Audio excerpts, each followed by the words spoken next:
game-like conditions in practice and kind of get a feel for how you have to move on that grass because there's a little bit more snow than I anticipated. But it was all good. The Saints will be putting out rookie quarterback Spencer Rattler to take on the Packers. He's thrown for 706 yards, 2 touchdowns, 2 interceptions, and has been sacked 14 times. Kickoff tonight is at 7:15. Turning to Wisconsin football, their quarterback room will have a new look next season as Mabry Matoyer, who was the last scholarship player left at the position, is hitting the transfer portal. The Badgers now have 3 scholarship quarterbacks on the roster: Billy Edwards Jr., who started this season at Maryland, Danny O'Neal, who started at San Diego State, and Carter Smith, who is a 4-star prospect from Florida. ABC of Wisconsin is the largest apprenticeship program in the state, with more than 2,000 active apprentices in 12 different skilled trades. In the ABC apprenticeship program, you earn while you learn on the job, get paid to go to class, and graduate with a job in your craft, but without the huge college debt. Explore 12 different construction trades in one spot at buildyourcareerwi.org or just search online for ABC of Wisconsin. Wisconsin basketball has moved to 10-3 on the year. That's after a 76-53 victory over the Detroit Mercy yesterday at the Kohl Center. Nolan Winter had a double-double, 18 points, 11 rebounds, while Stephen Crowell pitched in 15, and John Tonje added 9 to help the Badgers collect the win. And finally, the Bucs are back in action tonight. They go to Chicago to face the Bulls for a 7 o'clock tip. For the Wisconsin Sports Zone Network, I'm Ebo. We're going to press on, and we're going to have the happiest Christmas since Bing Crosby tap danced with Danny Kaye. And when Santa squeezes his fat white ass down that chimney night, he's going to find the jolliest bunch of holes this side of the nut house. This is where Wisconsin gathers to talk sports. Packers, Brewers, Badgers, Bucks. The Wisco Sports Show is on the air. Now, here's your host, Grant Bills.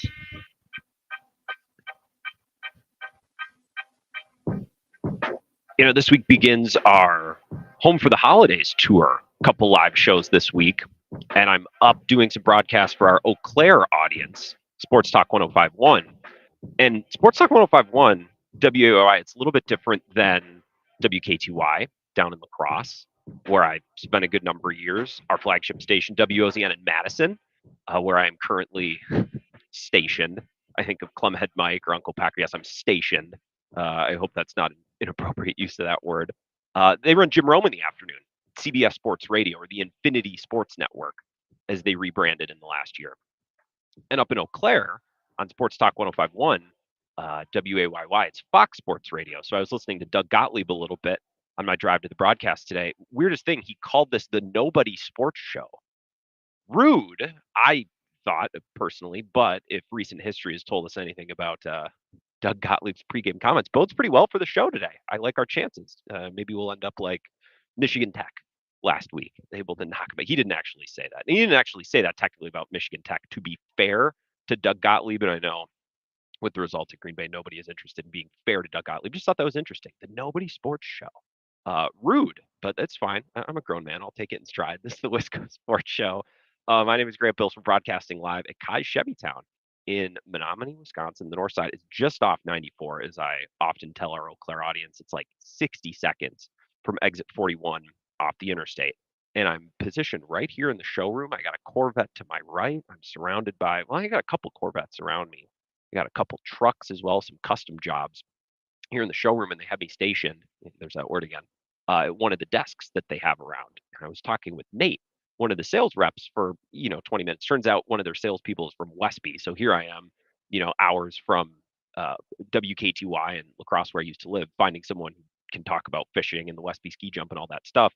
And he said he's worked at other dealerships before. This one is a little different. They don't have a bullpen, they don't have offices, they just have desks situated around the showroom. So when you're ready to sit down and talk about perhaps a purchase, you just plop right down.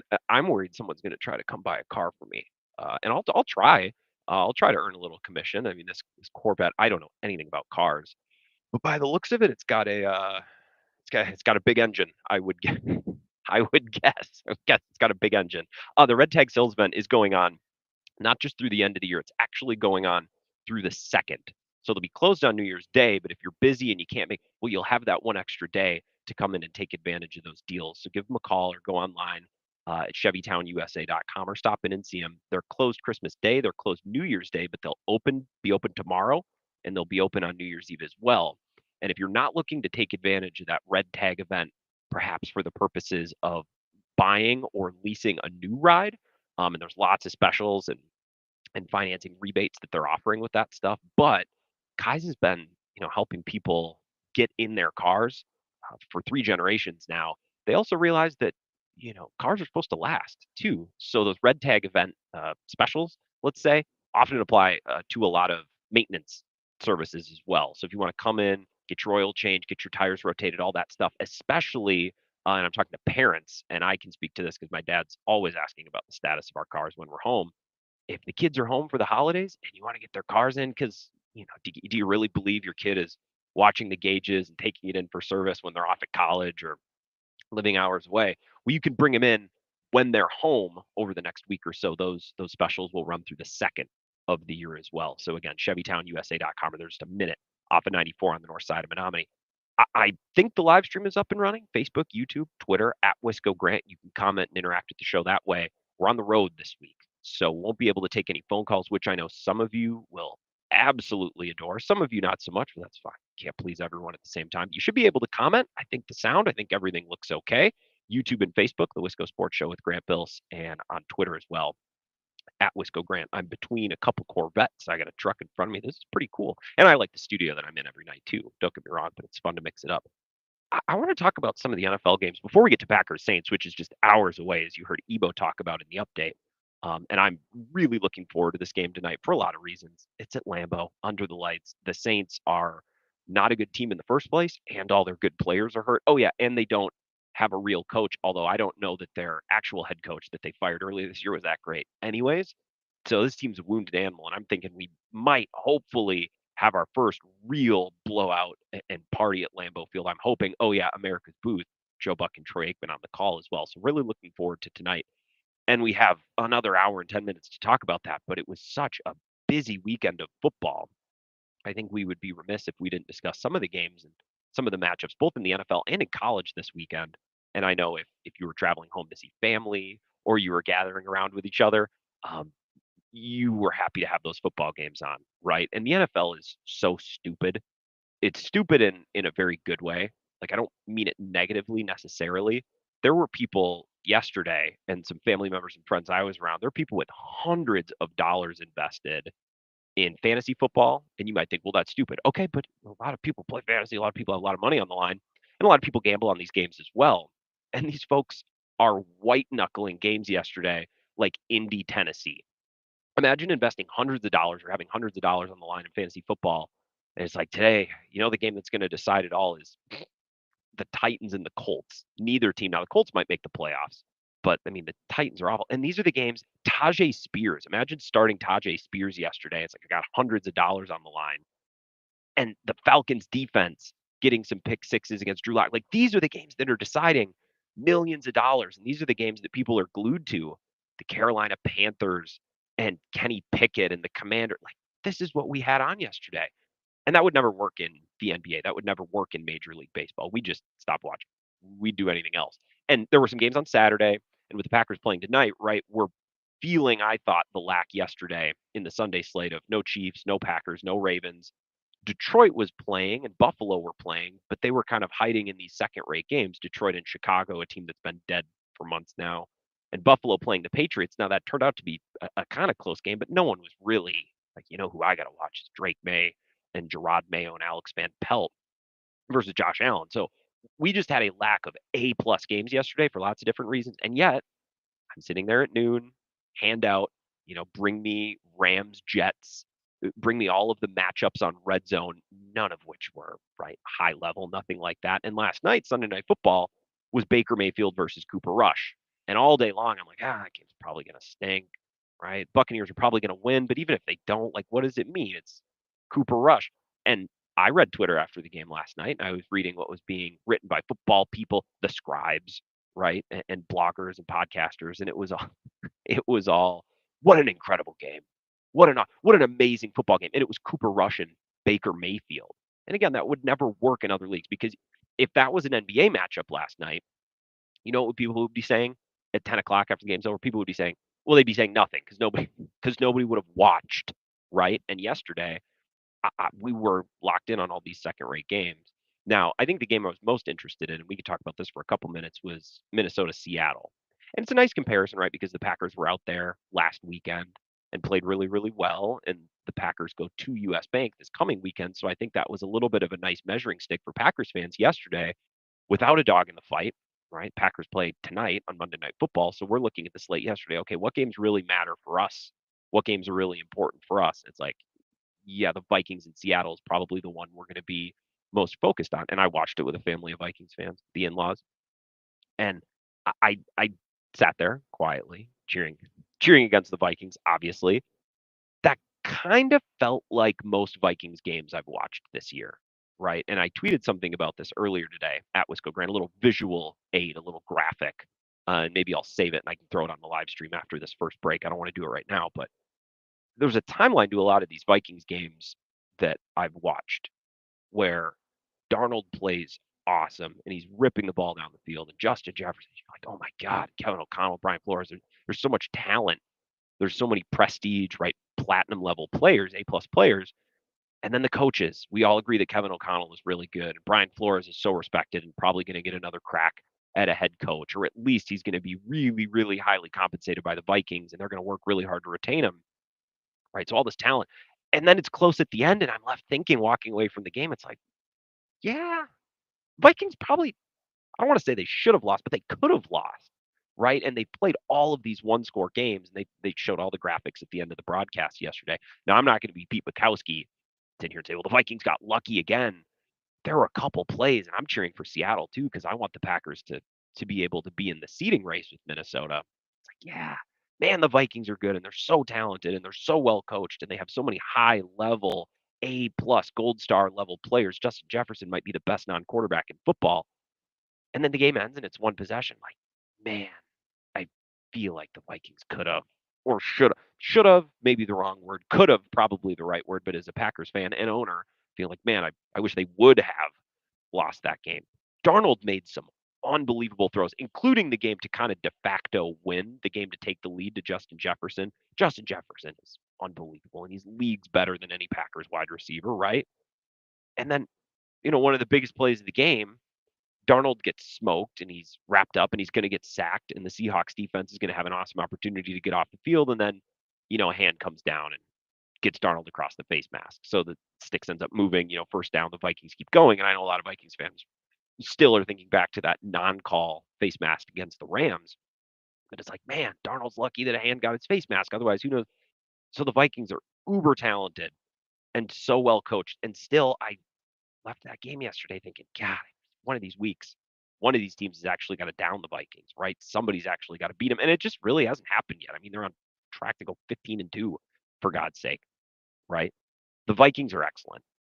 To conclude, I just feel like they may be a little lucky. I don't even like saying lucky because I feel like Bukowski with some of the messaging that he puts out there, right? Lucky is maybe not the right word, but I want to say lucky. I want to say it. The Packers have had luck too, but they aren't 13-2, right? Like the Vikings are. And by the way, I don't know that Vegas feels negatively about the Vikings, but they're 1.5 favorites next Sunday against Green Bay. And typically, when you have a team that's on a 15-win pace, playing at home with a home field advantage like that, against a team that they've already beaten once, a couple games behind them in the standings, you think, wow, you would just expect Minnesota to be favored by more than 1.5. This game is going to be awesome.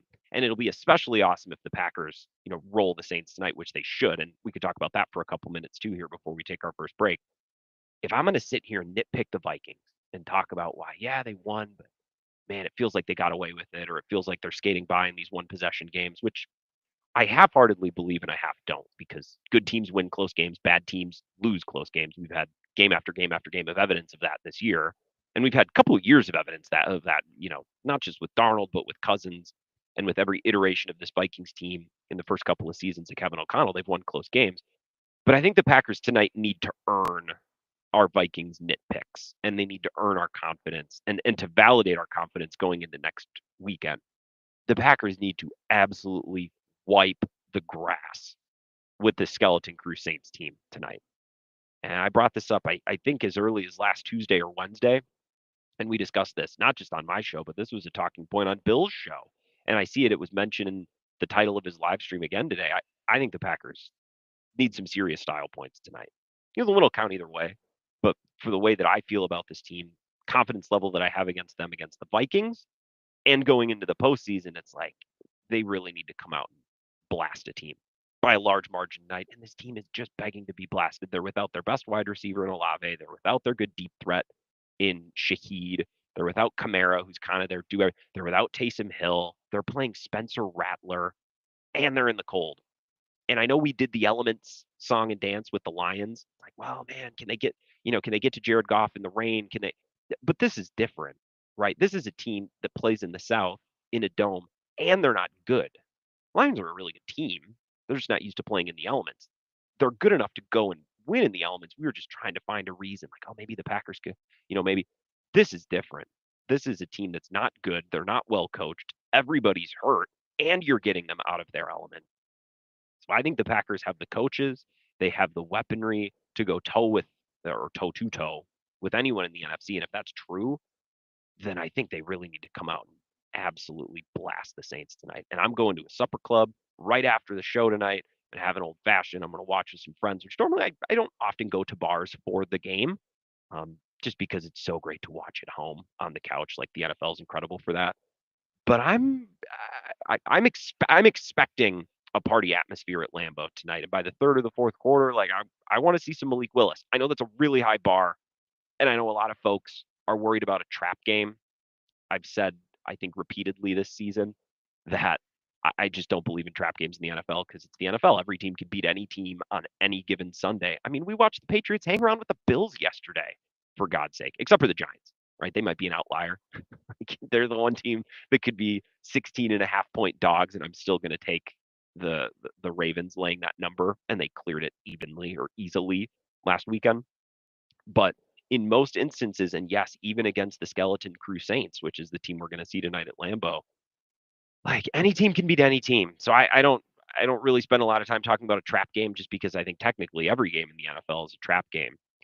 But I want to see Malik Willis tonight. I want to see this Packers team with a 30-point lead because I think they're that much better than the Saints. I think their coaches are that much better. They're healthier, and they're in the cold where they're used to playing. I saw stories, I can tell you about this coming up next, that Darren Rizzi and the Saints offensive coaches had players in the walk-in freezer, right, to practice. Yeah, I mean, this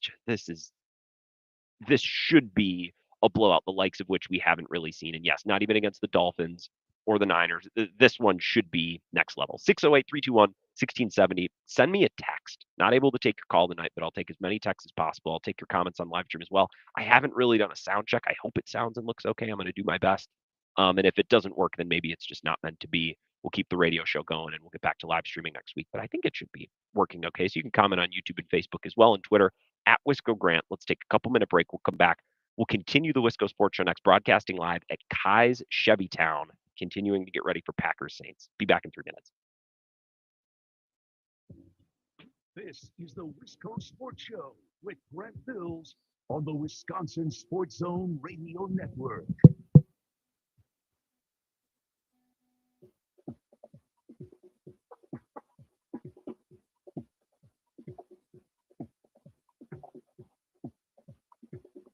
The Wisco Sports Show.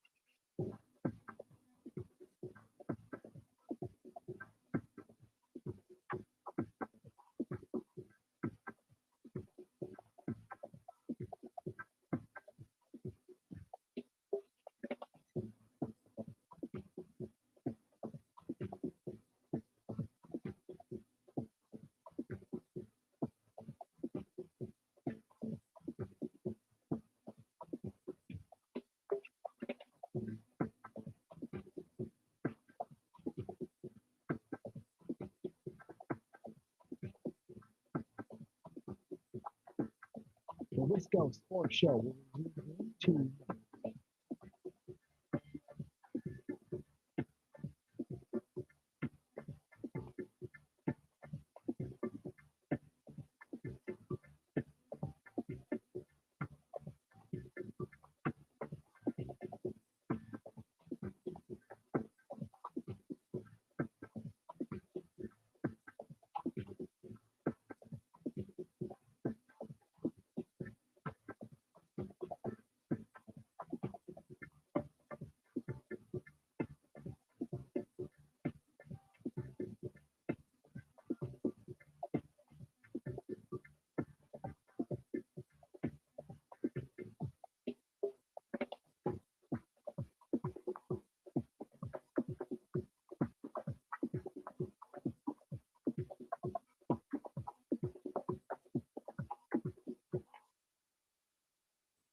The Wisco Sports Show will resume in 30 seconds.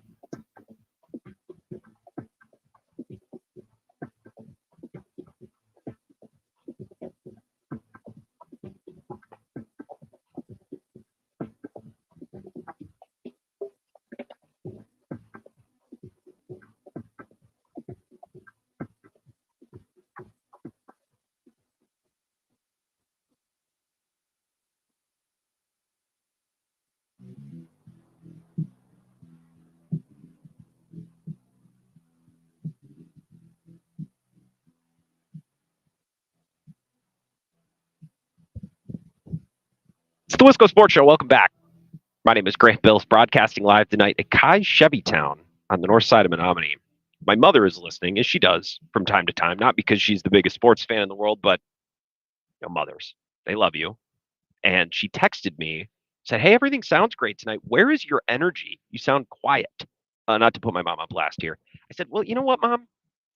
I'm in a busy showroom here. I'm surrounded by cars, and I'm surrounded by people who have come in to take advantage of Kai's and Chevrolet's end of year event. It's their red tag sales event. So for everyone who says Jordan Love is a what is it, a Toyotathon merchant? Maybe he's just a red tag event quarterback.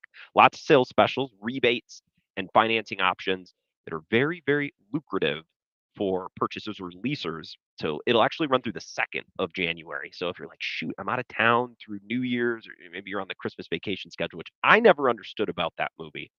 Not that the Griswold family was a normal family, or not that that situation looked functional, but the weirdest part about that movie is the in-laws and all their kids arrive like 10 days before Christmas. But if you're on, let's say, the Griswold schedule and you're out of town or you're busy with family and Christmas stuff through the new year, well, the red tag event actually runs through the 2nd.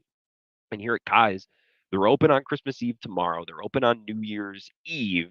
They'll be closed on New Year's Day and Christmas. But if you have some downtime amidst doing family stuff, other obligations over the next week, take advantage of those red tag specials. And if you like your car and you take good care of your car and you're not looking to upgrade or get another car anytime soon, well, it's a perfect opportunity to take advantage of their service department here at Kai's. Probably the part of Kai's that I was familiar with the most. And I grew up in Menominee. Family got a lot of vehicles at Kai's. I drove my dad's car here because I carpooled home, and that car was purchased at Kai's, GMC Terrain. But my experience with Kai's over the years has been with their service department. And it's been a lot of the same people working in that department, a lot of the same faces who've been trusted for a long time. People bringing in their cars, not just for routine oil changes, but for anything or everything that your car could need. And those specials and those savings provided to purchasers and leasers in that red tag event also extended to those who might not be looking for a new car, but want to take good care of the car that they have, whether it was purchased here or not. So stop in and see their service department. And my favorite thing about them, and I've had cars serviced around the state because I've lived around the state, the big dealership is nice until the dealership is too big.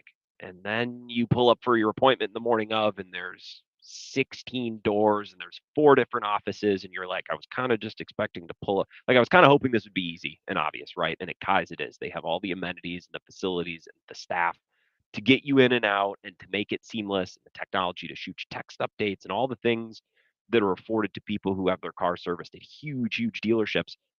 But it's much smaller and much more manageable. So they have all the amenities and the advantages of a massive dealership with the ease and let's say personality and convenience of a dealership that's much, much smaller. So get your car in here and get it serviced before the 2nd, because you can take advantage of those savings as a part of their red tag sales event. Before we went to that last break, I was talking a little bit about how the Saints are apparently preparing to play in the cold tonight with a walk-in freezer. And I saw the headline yesterday, but like, I was a family. I wasn't looking to sit down and read stories yesterday.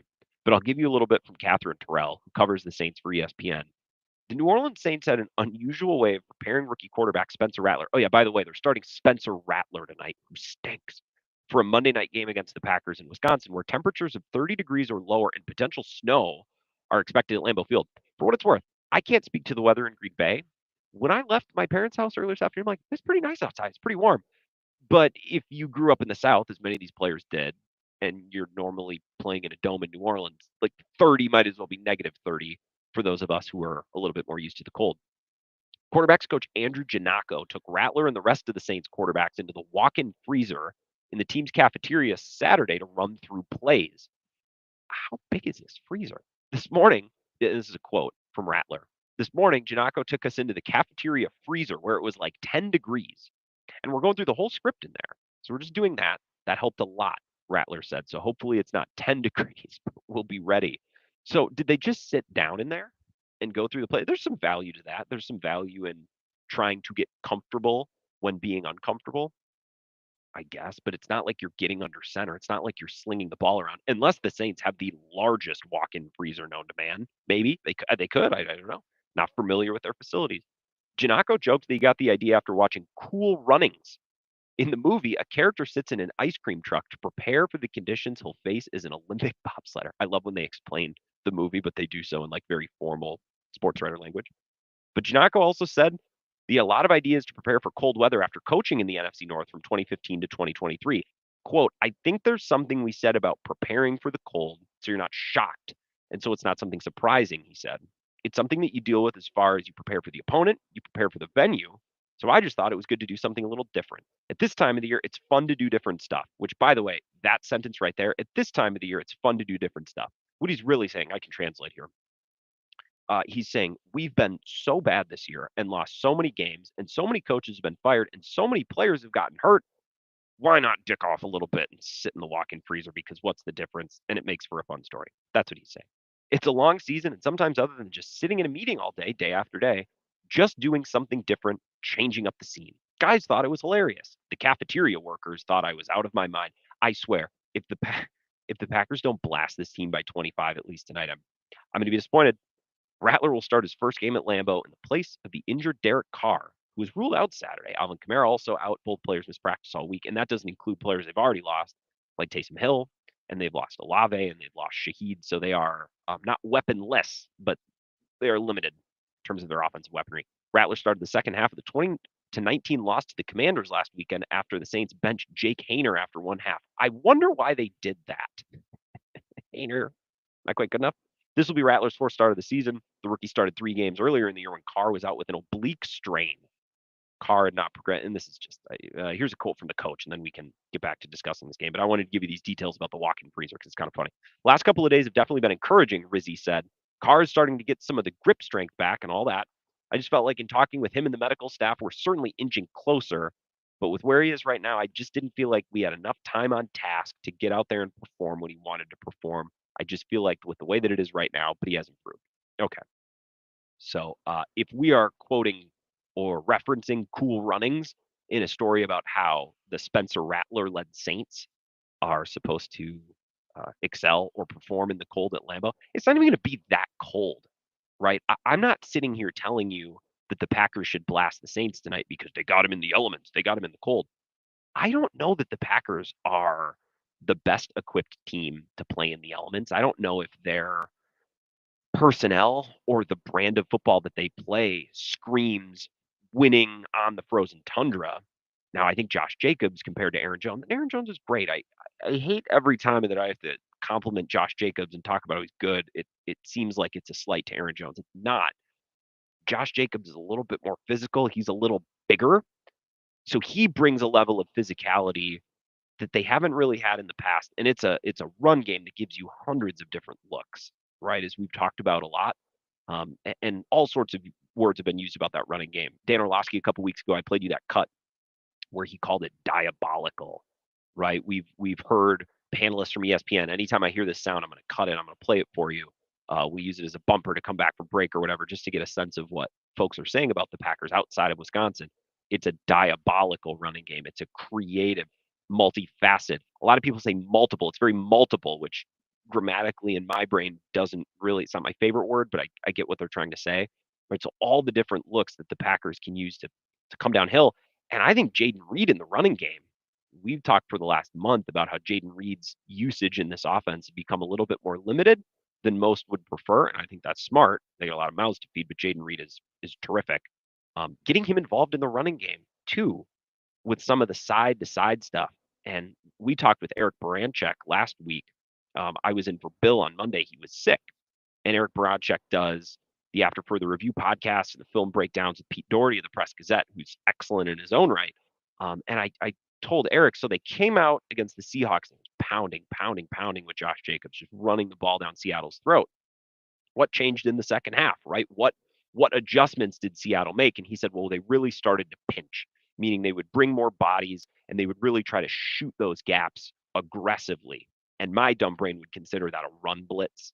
I don't know if that is technically a run blitz. I don't even know if a run blitz is a thing or if that's something that us, less football knowledgeable fans say. But they really started to shoot those gaps and come downhill and get in the interior. Use the word pinch, right? So then the adjustment, and this was clear as day if you were watching last weekend, Matt LaFleur started emptying the clip with the perimeter runs with Jaden Reed. And what Eric Baranchuk said, and I think they mentioned this on the broadcast as well, is when defensive linemen or defensive coordinators use their defensive linemen to pinch those gaps and to really hammer up the middle, well, there's no inside pursuit because those players are coming so far downhill and they're committing to those gaps so hard. When the run gets outside, those players have no way of pursuing from the inside. There's no inside pursuit. So if Jaden Reed can get to the boundary and beat one guy, or Dontavian Wicks or Christian Watson throws one great seal block, you kind of only have to beat one or two guys. Whereas if that defensive line and that linebacking crew is a little bit more balanced, you're dealing with pursuit defenders from the inside as well. And that wasn't the case. So if the Packers can run the ball effectively, which is easier in the cold with Josh Jacobs, get Jaden Reed involved in that running game as well. And I like to back to my original point, I suppose. I don't think the Packers are like the best cold weather team of all time, but I do think they do some things this year that they probably haven't done the last couple of years that make them a more difficult team to stop in the cold. And also, the Saints blow, right? It's not just that the Saints are, well, the Saints are a warm weather team. Well, that'd be one thing if they were good. They're also just not good, and they're not used to it, right? So that's something that you can take advantage of. And you remember, seeing those shots of Mike McDaniel and the Dolphins, they just looked uncomfortable. They just looked miserable. And it's not really something that you can prepare for, although you can go in a walk-in freezer, I guess. It's just something that road teams kind of have to just eat. And every box is just checked for the Packers tonight. And I am not someone that demands style points for my NFL team a lot, just because it's so hard to win in the NFL. So it's so hard to win at every level of football. It's really unfair to say, even when a team is heavy favorite, you should win by 25, you should win by 30. But of all nights and of all games and all matchups and all situations, tonight kind of feels like the night. Let's take a couple breaks. Let's take a couple minutes worth of a break here. When we come back, I'm going to get to your texts, 608-321-1670, your comments on the live stream as well, or on YouTube, Facebook, and on Twitter. We're broadcasting live at Kai's Chevytown, the north side of Menominee. I was looking at some of these Corvettes. Maybe I'll inquire. Maybe those red tag sales event deals are really that good. Maybe I'll leave with the new sports car tonight. Who knows? 608-321-1670. Give me your texts and we'll discuss a little bit together. Sorry I can't take your calls, but we'll go back and forth a little bit and talk more Packers Saints next. This is the Wisco Sports Show with Grant Bills on the Wisconsin Sports Zone Radio Network.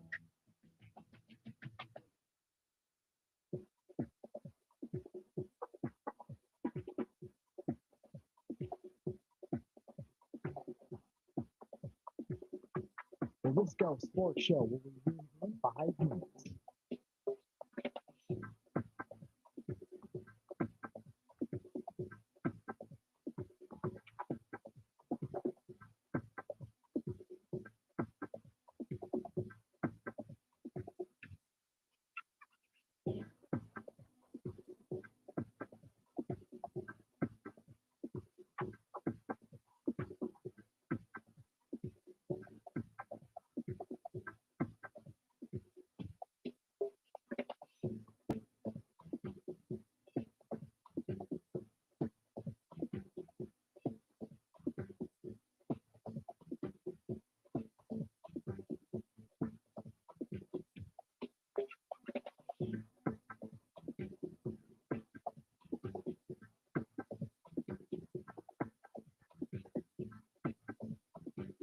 The Wisco Sports Show will resume in 4 minutes.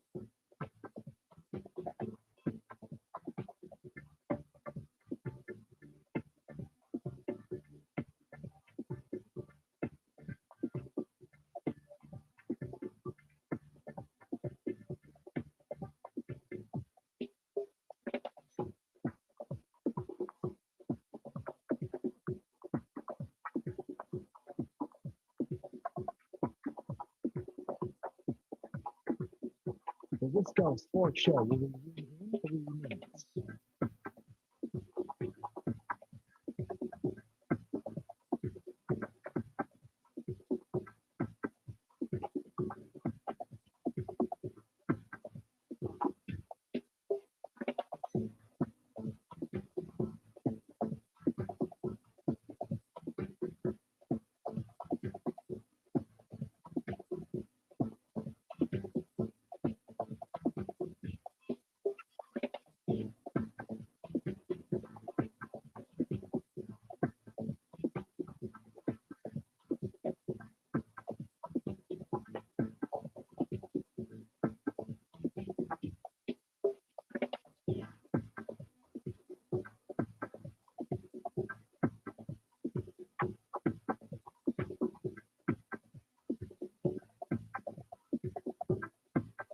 The Wisco Sports Show will resume in 2 minutes.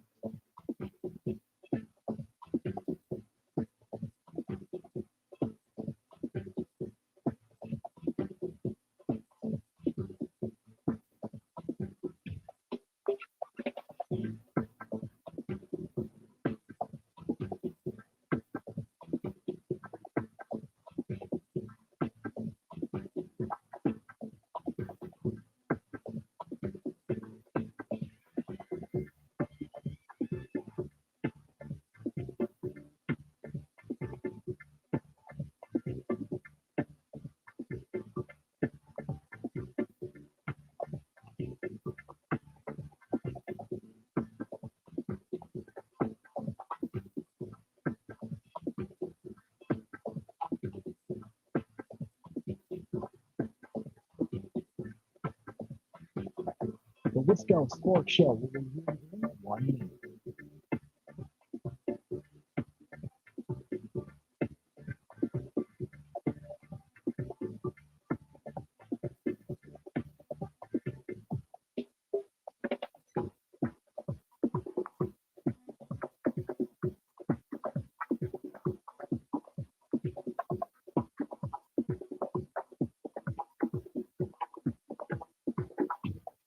The Wisco Sports Show will resume in 30 seconds.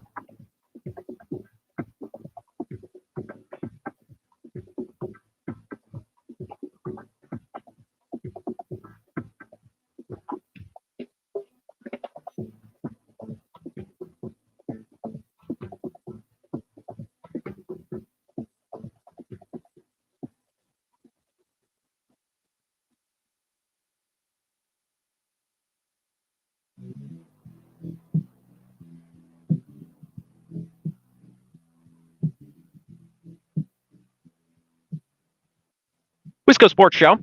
Welcome back. Packers Saints just less than 2 hours away, a little bit more than 2 hours away, I guess now. I'm really looking forward to this game.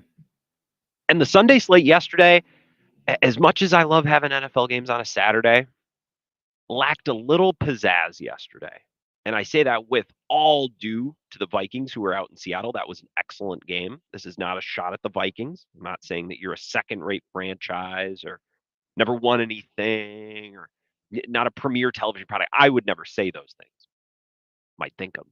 Never say. Would never say it. No, we felt the lack, I think, of the Chiefs yesterday, the lack of the Ravens. Both of those teams played on Saturday.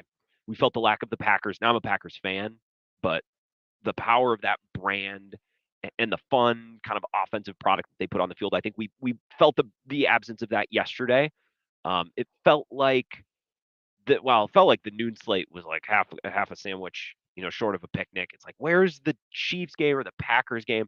Now, Detroit played yesterday, and so did Buffalo, but those two teams were in second-rate matchups. It's like Chicago's been dead for a while, and Detroit was playing in Chicago. And maybe we could talk about that game before the end of the show tonight. I've been bookmarking all of these stories and these headlines about the Bears' upcoming coaching search. I want to show you a fun trend. We can laugh at it. Sorry, Bears fans. And then, like the Bills, they were playing in New England yesterday, and no offense to Drake May, he might still be my favorite quarterback of this draft so far. And I know everyone loves Jaden Daniels with good reason, and Caleb hasn't been bad. He certainly hasn't been the issue in Chicago, but I don't know. Something about Drake May that I just am a big fan of, and I understand I understand how that comes across. There's just something I like more. If you guys have seen who's the fat balding comedian from Baltimore? Stavros. When he has that bit about like, Lamar Jackson's good. There's just something more I trust about Flacco. Like, yeah, I get what the joke is driving at. And now that I say it out loud, it's like, I don't know. There's just something about Drake May that I like him a little bit more than Caleb or than Jaden Daniels. I understand now that I say it out loud. No one jumped down my throat on the live stream. I understand. But there's something about Drake May. Big, strong, huge arm, right? Very Jordan Love-ish or very Josh Allen-ish, right? Now, quarterbacks, I actually think it's fun. It's probably good for football. Quarterbacks like Kyler Murray or a smaller player like Caleb Williams, Bryce Young even. It's nice that those guys can come in and succeed in NFL offenses, but there's something still about the big, thick, cannon-armed, just son of a bitch. And I like watching Drake May. I wish Drake May, like Caleb Williams, was in a more functional situation. We'd actually get to watch them play quarterback. But hopefully next year, the case of Drake May, Caleb, I mean, I hope they never figure it out because it's the Bears and they're our rivals. So sorry, Bears fans, I'm just being honest. Give me a text, 608-321-1670. Johnny Cribbage. Good evening, Johnny. Says UW football are now all Fickle players. Everyone stopped the soft coverage. And last Chris players in the pros, Allen, Bordolini, Garendo, Waller, Nelson. Okay, so this is an interesting point. Are you saying everyone needs to stop the soft coverage of Luke Fickell, as in he now has all of his guys, we can judge him? Because I would agree.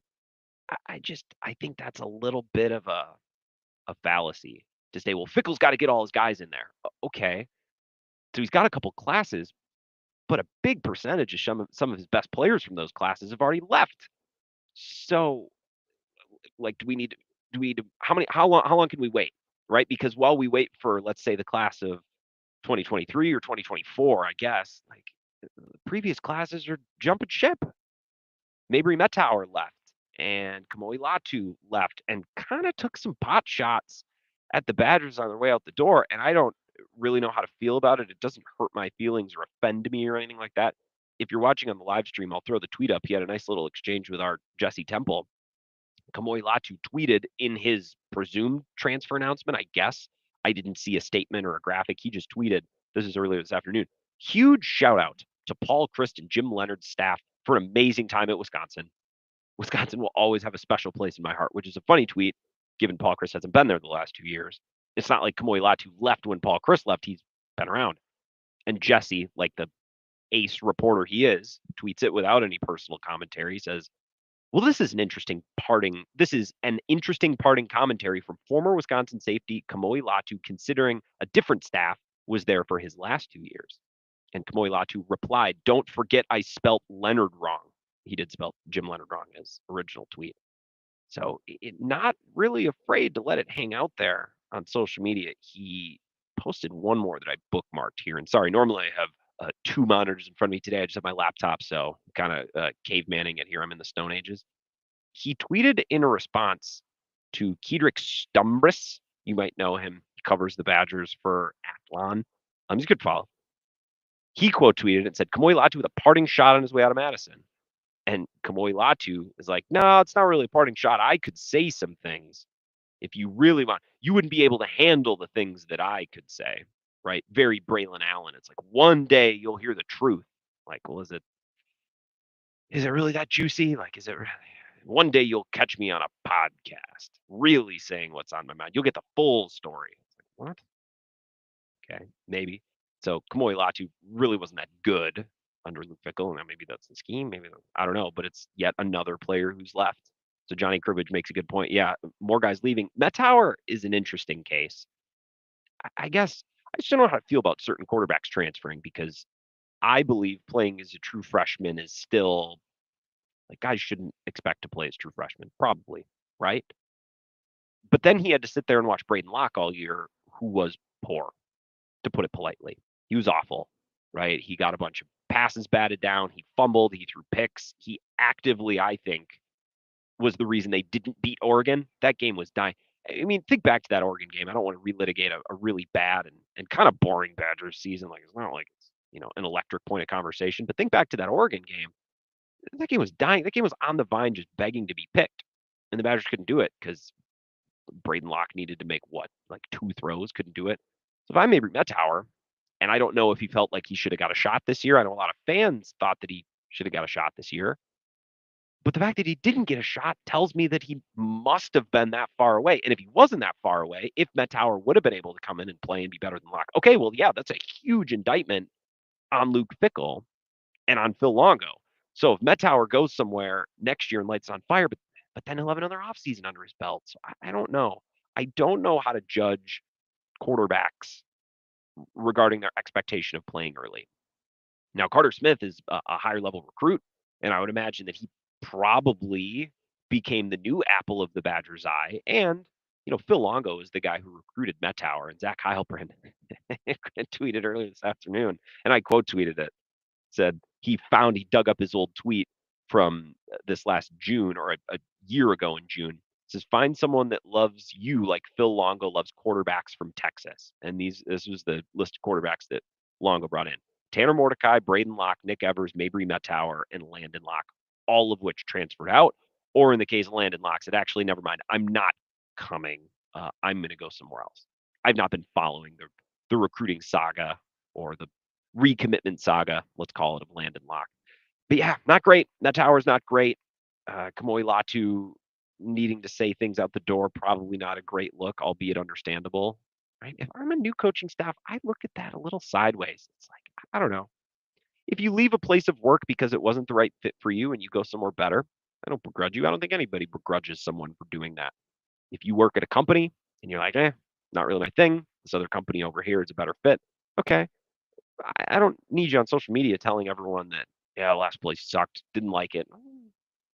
Have a sense of professionalism. Well, Grant, they're just kids. I don't know, not anymore. They're professional kids. They're getting paid, right? That's the definition of professional. I would like some professionalism. Is that too much? I don't think that's too much to ask. It's just me, though. It's just me. You don't have to agree. Johnny Cribbage says, Herbig, too. All of these guys, like that Pittsburgh defense, is all Wisconsin guys. Van Ginkel, who, again, my in-laws, they are Vikings fans. And we were talking about all the players they brought in the offseason. Van Ginkel, one of them, it's like, this dude's a stud. Yeah, former Wisconsin guy along the D-line. And that's what they're trying to build back up. And I don't pretend to know the story of every Badgers player that they're bringing in the portal, but it's like Grambling. And, where did the tight end come from? Ball State, right? It's a lot of these guys aren't backups at Ohio State and at Michigan and at Bama. These are more Greg Gard type of transfers, which I guess could work. I just don't know that I'm going to jump up and down when you lose a high level recruit and then replace him with a player from Grambling. Not to judge a book by its cover, but I guess that's exactly what I'm doing. Rock and Rick, not sure what this is in reference to. He says, I like brandy with a slice of pineapple. That sounds delicious. Robin Stoddard says, nothing like listening to doing the show, doing some easy baseball drills in my apartment. Well, Rob, maybe you should bake like the Saints and do them in a walk-in freezer if you have access to one. Alan O'Clair, back to the Packers. Beyond winning the game, what do we need to do to feel good about the Packers' performance tonight? What should, he says in all caps, we expect of them? Thank you, Al. And O'Clair, maybe I'll see you at Princeton Valley on Thursday. We'll be there from 4 to 6. The north side, just off the North Crossing. Specifically, I would like to see this pass rush continue to come along. I think week by week, we've seen there's a pop from Devontae Wyatt. There's a pop from Carl Brooks. There's a nice play from TJ Slayton. There's a nice play from Cox. It's not like Rashawn Gary or Lucas Van Ness. It's not like someone has ascended to the next level, or it's not like Rashawn Gary has kind of found superstar form again. It's that I just think the collective has gotten a little bit better week after week the last week. Does that make sense? And if Rashawn Gary and Kenny Clark, let's say, the two veterans up there, can consistently grab double teams or force the quarterback to step up or move this way, right? If Rashawn Gary and Kenny Clark can just affect the pocket, there's going to be opportunities for those other guys. Johnny Cribbage texted in about Nick Herbig. Nick Herbig is not the best edge rusher on Pittsburgh's front. I don't even know that he behind TJ Watt is their next best player, but he's a player that takes advantage of opportunities created by TJ Watt or created by Keanu Benton or Cam Hayward. And Rashawn Gary and Kenny Clark are probably not going to be guys that get, multiple sacks a game. They're not going to be TJ Watt or Myles Garrett, but they're certainly good enough, especially against disadvantaged O-lines. And there are plenty of them. The Vikings are one. The Saints certainly are one tonight. Like they're opportunity creators. Can Devontae Wyatt on any given play take advantage of that? Can Lucas Van Ness in any given opportunity, right? When they get opportunities, can those individual guys make plays? I think they can. I think that's what we've seen the last couple of weeks. So defensively, I'd like to continue to see that defensive front progress. And I tell you what, I really like the Packers wide receivers, and they're fun to watch. But I need to see some flash that makes me think that if the Packers need to go into US Bank or go into Detroit or go up against Puka Nakua and Cooper Kupp, like, can the Packers young group, like, can they go back and forth and can they match those superstar players? Maybe not individually, but as a collective. I would love to see a real confidence inducing performance from their weapons tonight. And I know that's so wide. I know that's not specific at all. But my thought when you say, what do we need to see to feel good tonight? I would think of the pass rush, continue the track that they've been on. And I want to watch these weapons tonight and think, oh God, okay, yeah, they can go up against, one of these elite offenses with elite weapons and hold serve and win a game 35-31 if that's what it's going to take. 608-321-1670. Thank you for the text. Appreciate it. You can comment on the live stream as well. YouTube and Facebook and tweet during the show. Wisco Grant on Twitter, on X as well. Broadcasting live here at Kai's Chevytown on the north side of Menominee. I'll tell you maybe for a minute or two when we come back for our update at 5 o'clock, some of the options that they're giving people as a part of their red tag event running through the end of the year. We can talk about that and wrap up hour number 1 of the Wisco Sports Show when we come back. This is the Wisco Sports Bills on the Wisconsin Sports Zone Radio Network.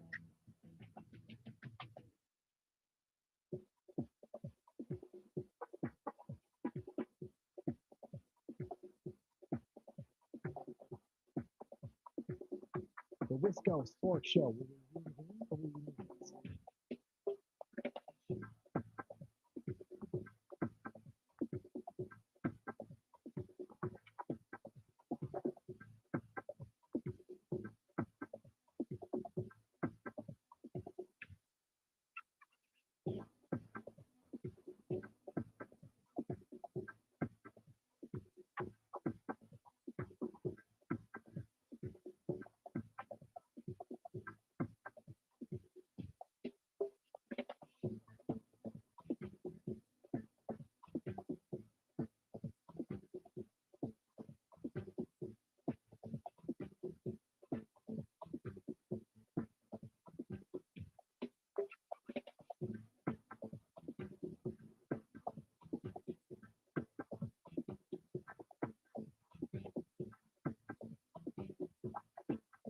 The Wisco Sports Show will resume in 2 minutes.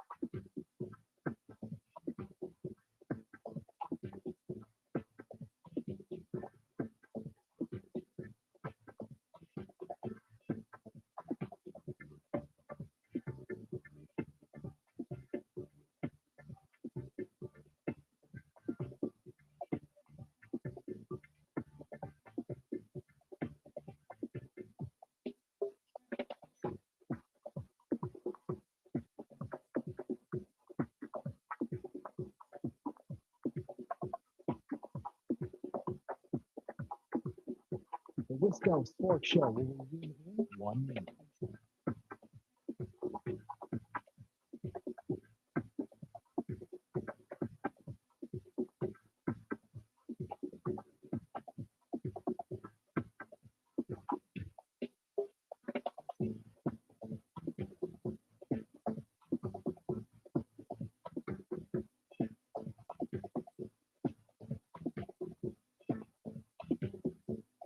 The Wisco Sports Show will resume in 30 seconds.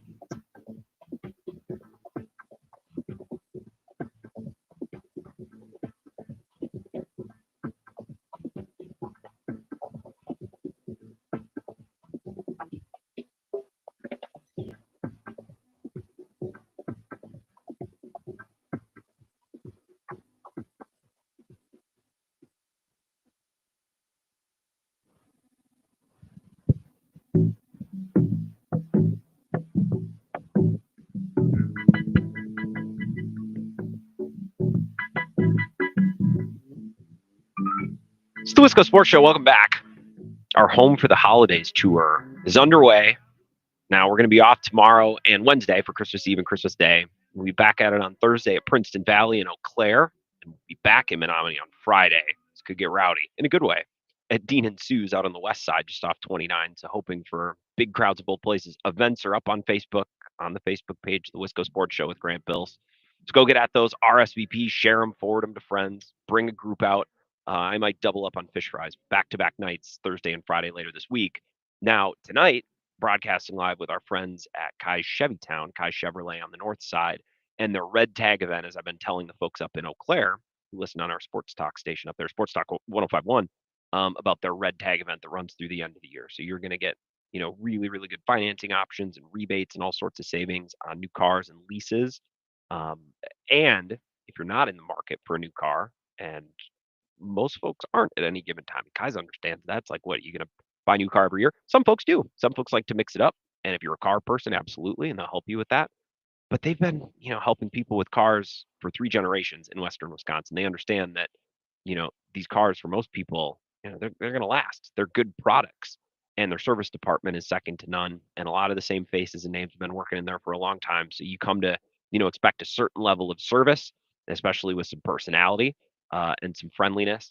And their service department is offering a lot of those same specials and savings through their Red Tag event as well. So even if you're not in the market for a new car, perfect opportunity to get in for the tire rotation or the oil change or any maintenance that you need done. And parents, and I know that I have experienced this with my father, we're always worried that the kids who are off at college or living off on their own, staying up to date on this and that and the other thing in that car, you taking care of it. Well, when they're home, back up here in the Chippewa Valley, have them bring their car over to Kai's and take advantage of some of those savings. Because, those kids, oh, yeah, check the oil every week. Nah, come on. No, they don't. So make sure they bring it in, and they'll, get to take advantage of some of those savings, the Red Tag event as well. Just a mile off, exit 41, not even a minute, right off the interstate in the north side of Menominee. And you can go online, ChevytownUSA.com. When we come back, we're going to take 2 minutes, get an update from, I believe it's Ebo on the updates tonight, what I heard. And we'll continue to talk Packers Saints in your text, 608-321-1670. Wisco Sports Show back after this.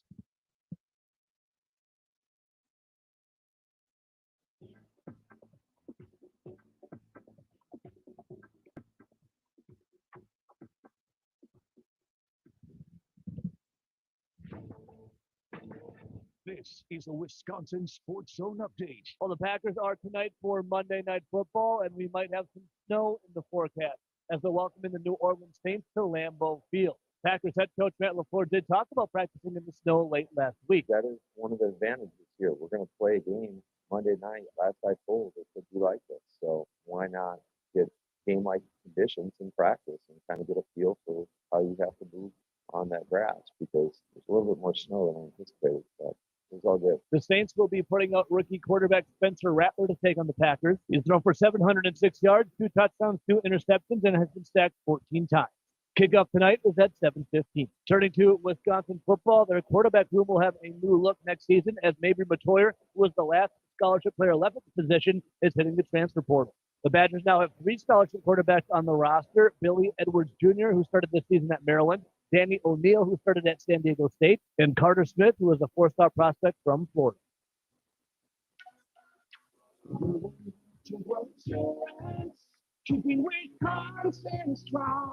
Get insurance from a company who knows Wisconsin and cares about your community. You may know Rural Mutual Insurance as the #1 farm insurer, but did you know they also offer competitive home and auto rates?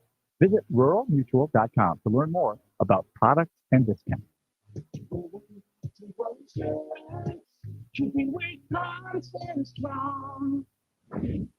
Wisconsin basketball has moved to 10-3 on the year. That's after a 76-53 victory over the Detroit Mercy yesterday at the Kohl Center. Nolan Winter had a double-double, 18 points, 11 rebounds, while Stephen Trowell pitched in 15, and John Tonje added 9 to help the Badgers collect the win. And finally, the Bucs are back in action tonight. They go to Chicago to face the Bulls for a 7 o'clock tip. For the Wisconsin Sports Zone Network, I'm Ebo.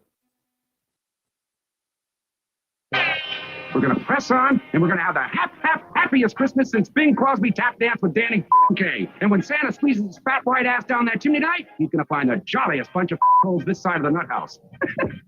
This is where Wisconsin gathers to talk sports. Packers, Brewers, Badgers, Bucks. The Wisco Sports Show is on the air. Now, here's your host, Grant Bills.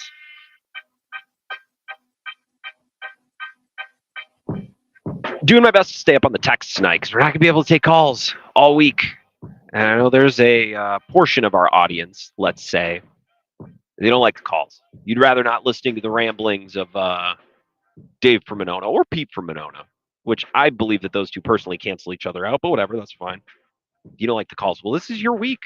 This is your week. Now I'll get to your comments, live stream, YouTube, Facebook, Twitter, at Wisco Grant. I'm going to get to your text as well, 608-321-1670. We should probably talk a little bit about the college football playoff. First time we've done 12 teams. We got the first weekend of that between Friday and Saturday. I have some thoughts, although I'm glad I got a couple days to think about my thoughts.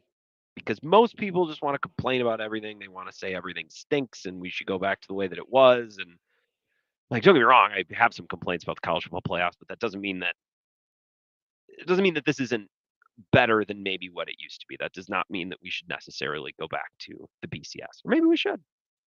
I don't think we should go back to the BCS because I think college football doesn't make sense for the BCS in a way that it did years ago. But whatever, we can get into that in just a couple of minutes. This is the Wisco Sports Show. My name is Grant Bills. We're live at Kai's Chevytown tonight, north side of Menominee.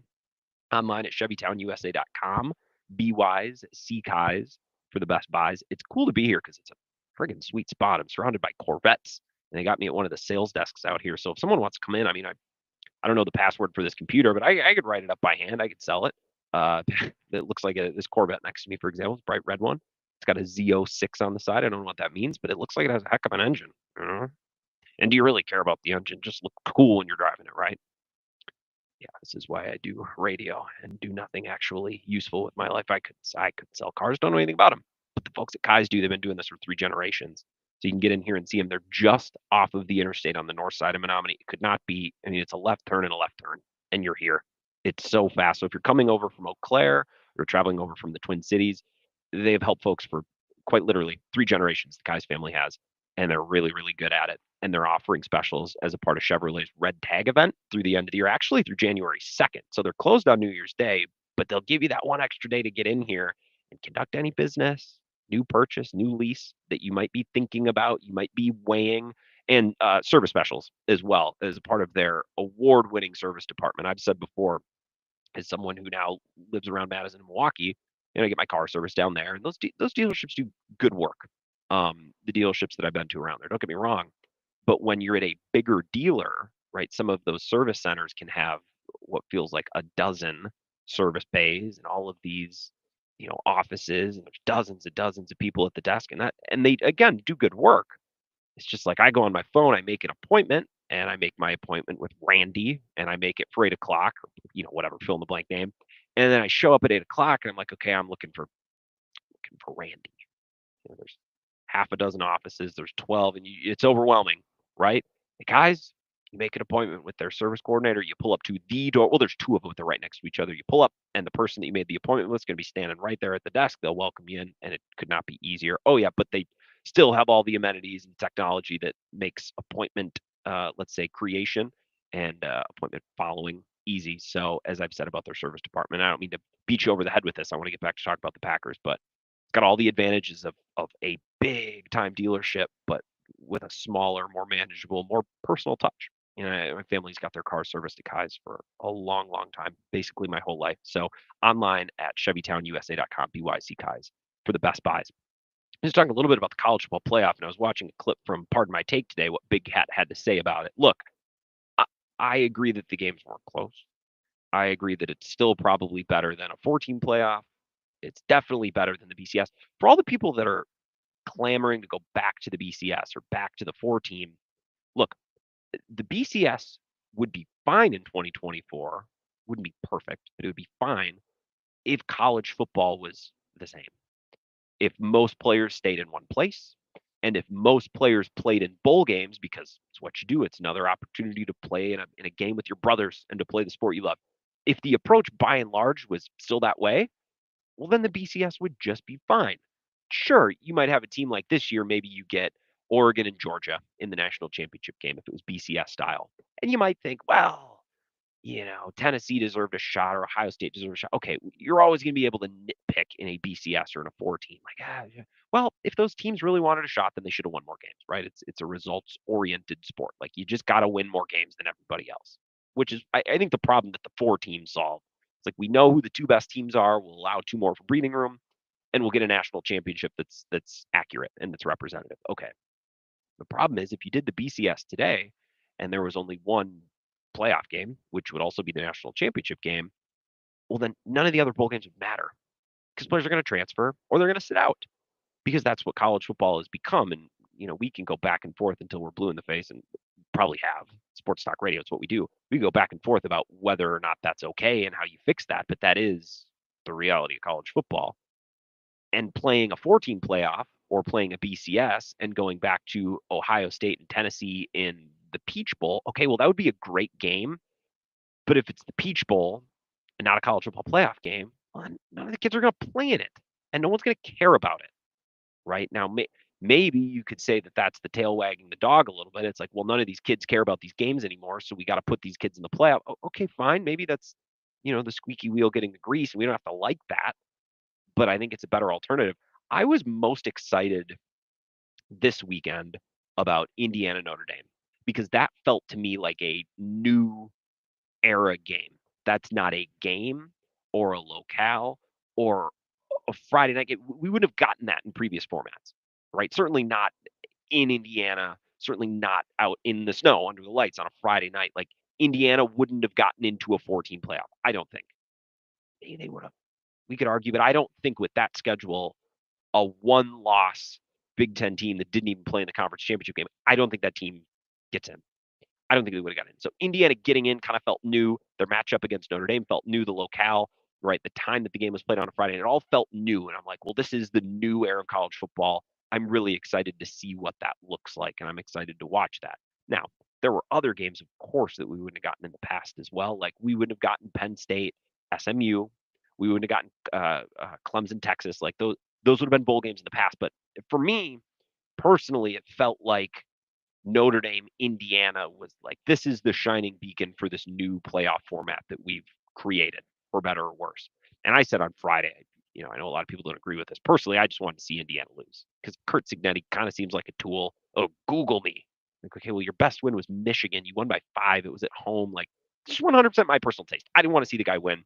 If you wanted to see anyone win, fine. There's not a right or a wrong. We all fan differently. I'm not going to tell you how to fan, right? I wanted to see him lose. But Indiana's inclusion and the result of Indiana versus Notre Dame, I think in some respect is going to set a precedent. Maybe precedent is too strong, but that result is going to stick in the mind of college football committee members, the playoff committee members moving forward.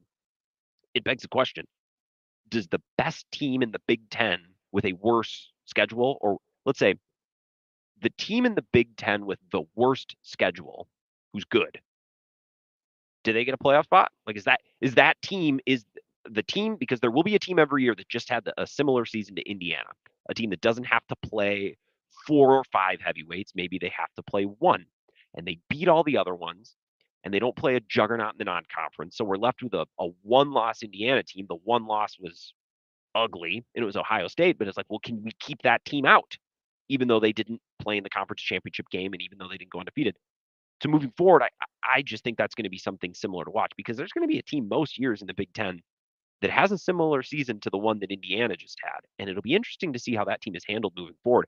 I have a Wisconsin example here. I bookmarked the tweet the other day from, and I want to credit this person, not because I agree with them, but because they were the one who dug this up. Man, I bookmarked a lot of tweets. This is from Sam Harrigan, who, the way I see it, what are his credentials? Seems like a newer player. Wisconsin sports. So he's a 2024 grad. He's maybe like a Big Ten network. I don't know, younger fella. Let's just leave it at that. Tweeted out the Wisconsin schedule for 26-27, right? And the Big Ten home opponents that year is Michigan State, Rutgers, Minnesota, and South Carolina, Southern Cal, USC. And then their away opponents are Iowa, Nebraska, Penn State, Purdue, UCLA. And what Sam is pointing out, it's like they're going to make the college football playoff in these years. Just look at the schedule. This is the Indiana question again, right? Does the strongest team with the worst schedule in either the Big Ten or the SEC. You could apply this to the SEC as well. Are those teams going to get a spot in a 12-team playoff? If Wisconsin has a very similar season in the future to what Indiana just had, it's like, yeah, they're 10-1, but the one blue blood they played, let's say it's Ohio State or whoever they lost, and it was ugly, and then they didn't play in the conference championship game, is that team, are we going to do it the same way moving forward that we just did it with Indiana? I don't know. I didn't really have a problem with Indiana getting in, and I don't think the fact that they got rocked by Notre Dame should mean that teams like that don't get in the future, but I don't know if the committee will see it that way. I think that's a really interesting, from the first weekend, which included basically no good games, I think that's an interesting thing to talk about and to think about this week as we get ready for week number 2, because the Saturday games were decided by 28, 25, and 14, and that 14 point, like that was backdoor, right? And I believe that 14 point, that was the Notre Dame game, and Indiana scored a couple touchdowns late, right? There was one total lead change all day on Saturday, right? One could do a segment, and I don't know what Bill had to say earlier today in his 2 hours. I think it was mostly Packers preview, and I don't know what other like Wisconsin-based sports talkers did. You could write up a segment about how we'll see, 12 teams. That's not necessary. All the games stunk. There were bad teams that were in the mix. Like, we don't need 12 teams. We should shrink it back down. We should, I don't want to say like boil off the teams that we don't need. Like, we don't need SMU. We don't need Indiana. We don't need, Clemson. I just think that's lazy. And maybe if I would have gone on the air on Saturday, I would have said that, because I was against 12-team playoff I was against expansion from the start, because I think the more teams you let into the playoffs, the less meaning is placed on every individual regular season game. And call me old-fashioned or call me a casual, that's fine. We can all view this thing differently. Part of the reason why I felt the need in years past to turn on a college football game on a Saturday was knowing if one of these teams wins or loses, it will exclude them from making a conference championship game, which will exclude them from making the playoffs, right? Like, there have been games in years past, and I have not had any secrets. I have not lied at all about how much college football I watch. On any given Saturday, I will watch the Badgers and maybe another game. I am not Zach. I am not our former friend Ben Kenny, who's going to sit down and watch, sun up to sundown. It's just not me. I'll do that on Sundays. I do that almost every Sunday because the NFL is awesome, but I can't do it both days, right? But part of the reason why in the past I felt the need to watch Caleb Williams play at Utah, part of the reason why I would need to watch, Ohio State, Penn State at night is, well, the loser of this game is disqualified from the college football playoff. These are massive games, even in October, right? And now with 12 teams that can get in, those regular season games have lost some juice. Doesn't mean they can't be great games. Doesn't mean they can't be entertaining.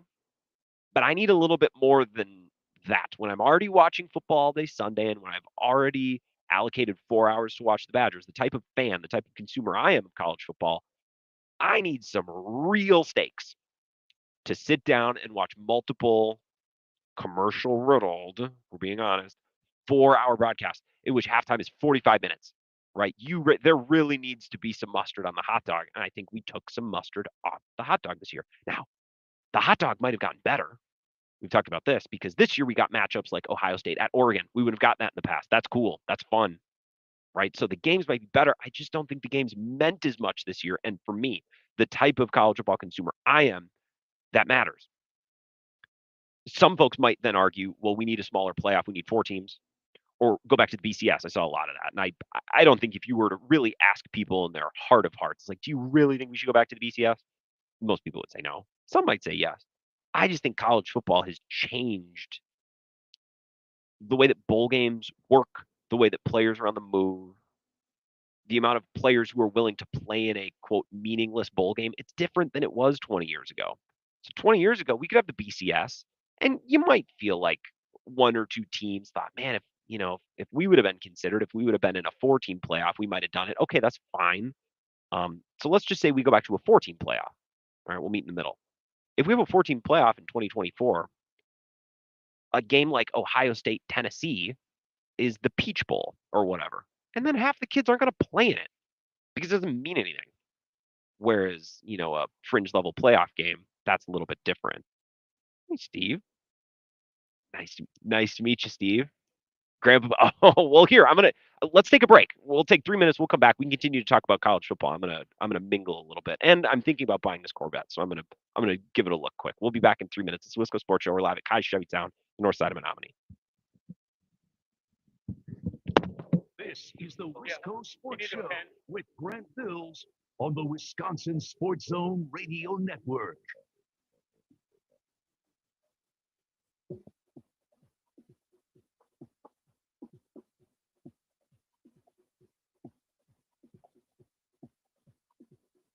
The Wisco Sports Show.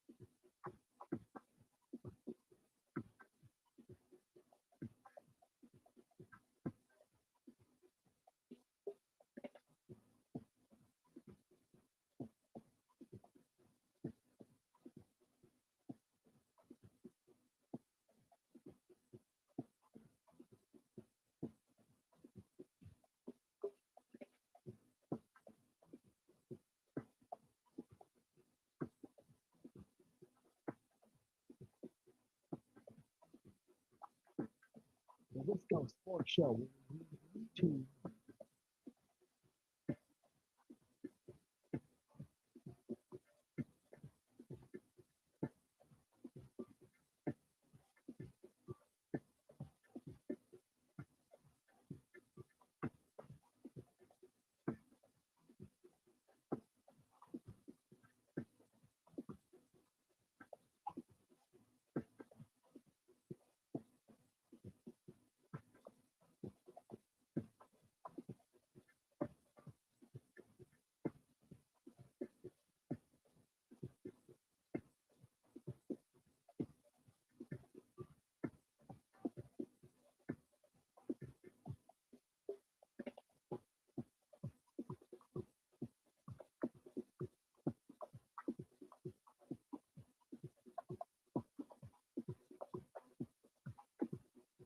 The Wisco Sports Show.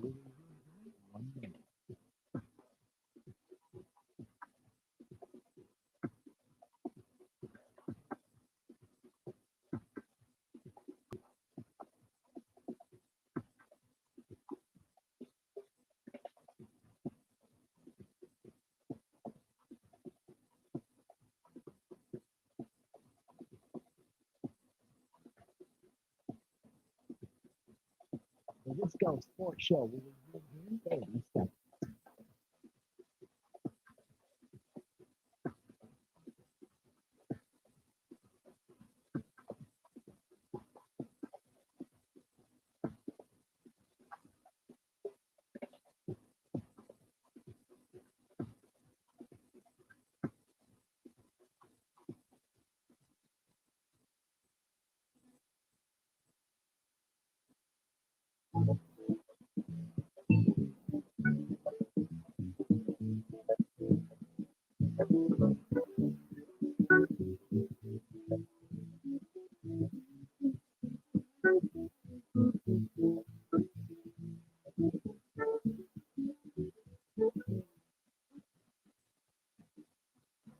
Welcome back. It's the Wisco Sports Show. We're live at Kai Chevy Town, north end of town.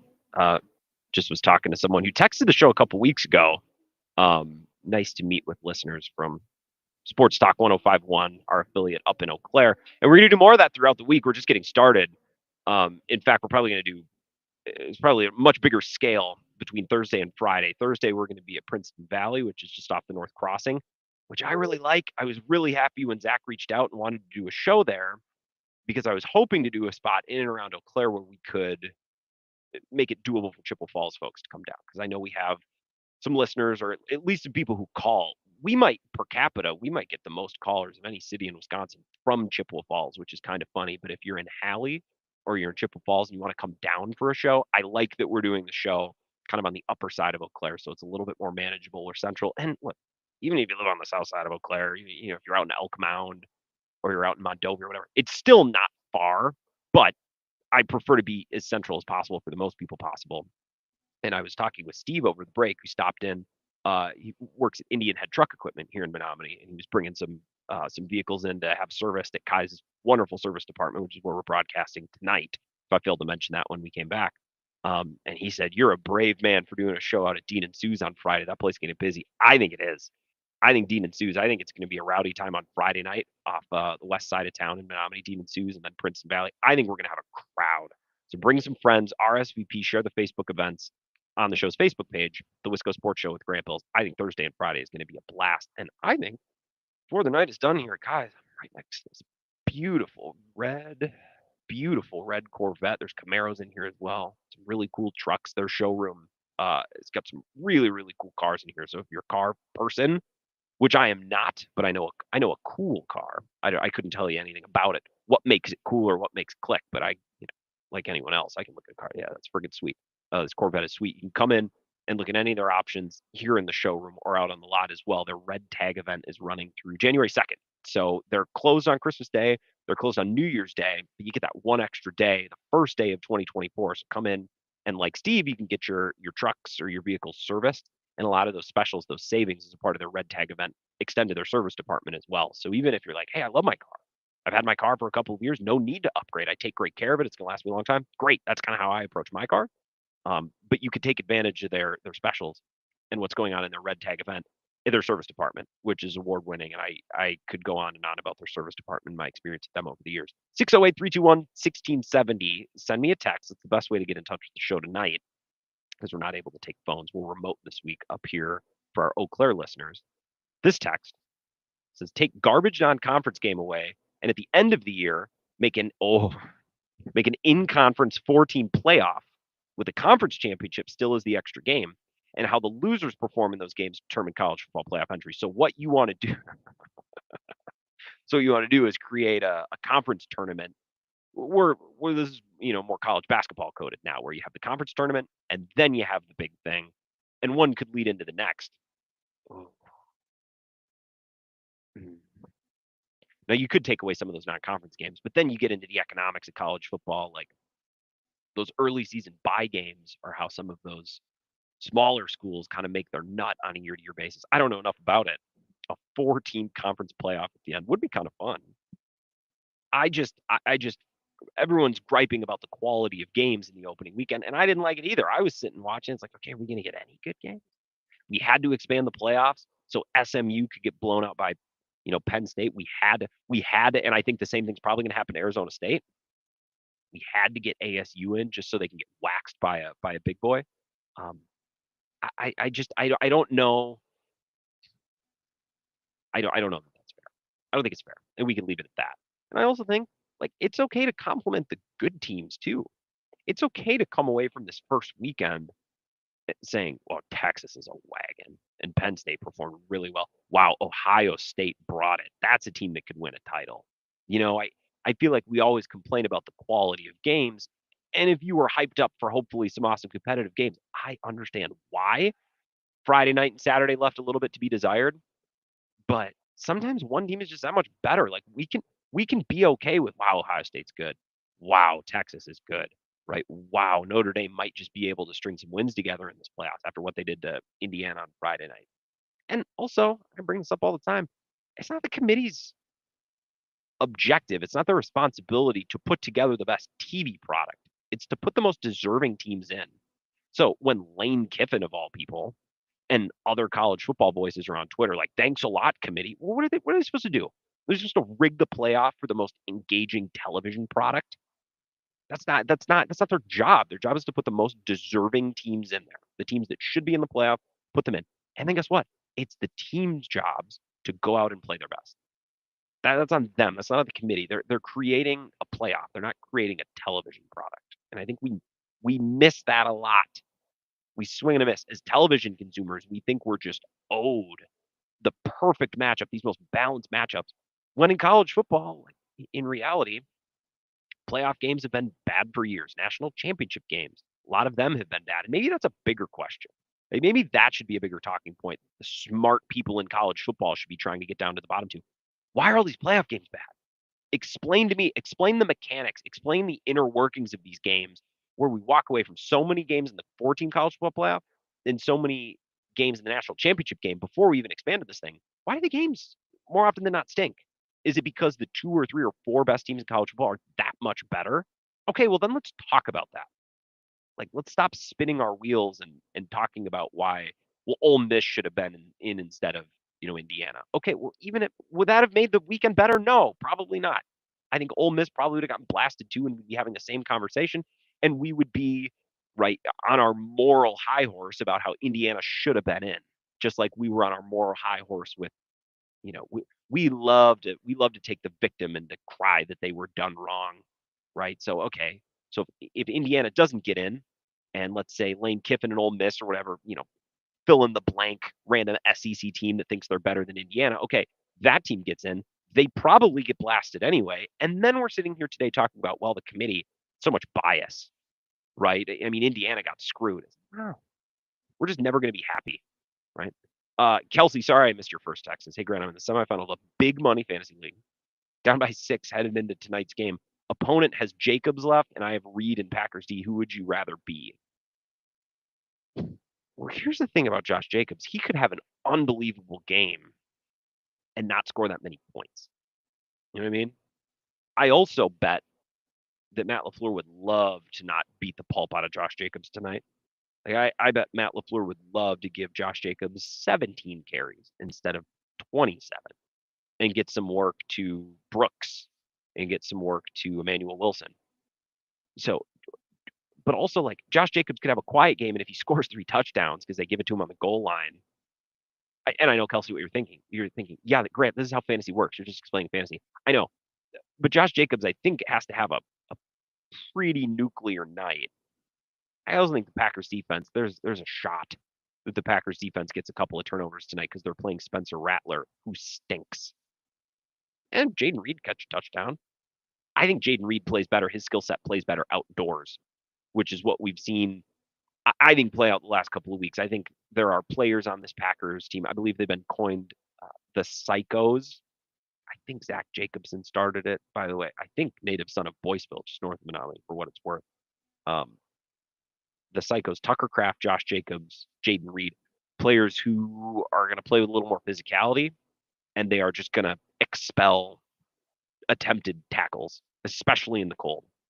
So I'd probably rather be Reed and the Packers defense, because there's a reality where Josh Jacobs has a pretty solid night and still really doesn't rack up fantasy points.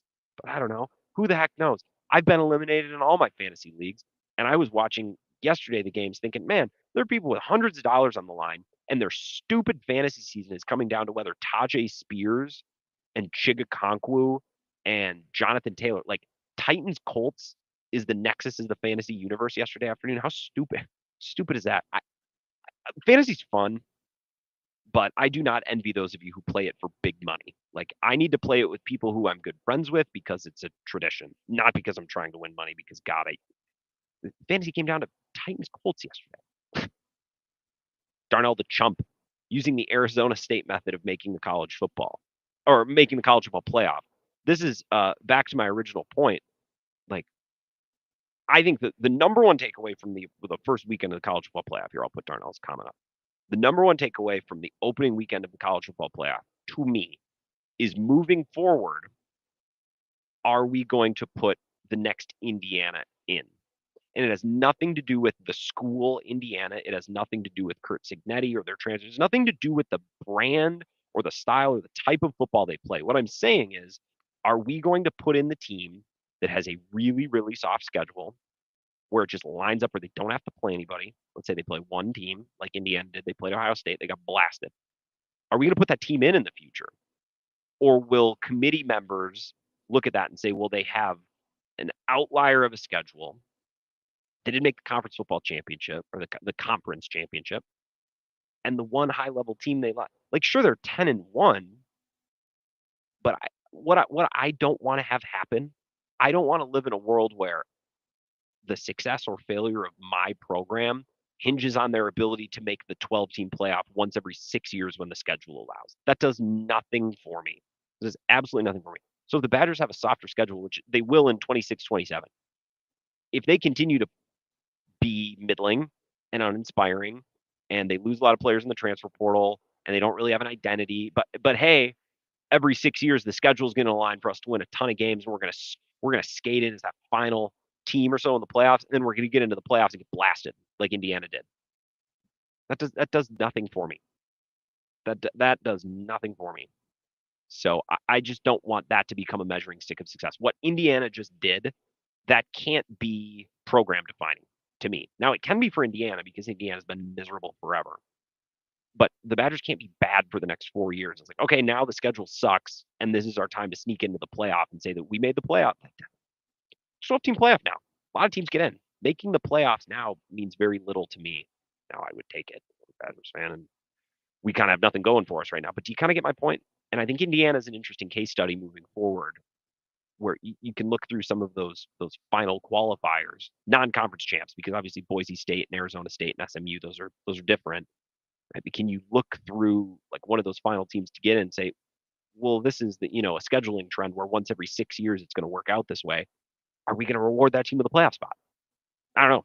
Moving forward, because there will be another Indiana next year, whether it's out of the SEC or the Big Ten, probably the SEC and Big Ten, because those are the two, mollywhopper conferences now, right? The team that didn't have to play in the SEC, let's say Bama, Georgia, Texas, their best win is, I don't know, got to be better than Tennessee. Their best win is Florida, barely. Let's say that, right? And then they don't play in the SEC championship game because they lose to Tennessee and they get blasted, and their best win's Florida. They go 10-1, don't have to play in the SEC championship game. Let's say, I don't know, South Carolina does this or Kentucky does this or whoever. Is that team getting in? Or are we going to think, it's just kind of a scheduling quirk? Because that to me, that's what I view Indiana as, and that's what I'll do. It's certainly better than where they've been. I'm not taking away that berth from Cignetti or anybody else, but like, I, as a college football fan, I just don't want to sit idly by and wait for that once every 6 year situation where the schedule stinks. It's like, oh, you make the playoff this year. Okay, and what? Doesn't mean anything, especially if you get blasted in the first round like Indiana did. Let's take a couple minute break.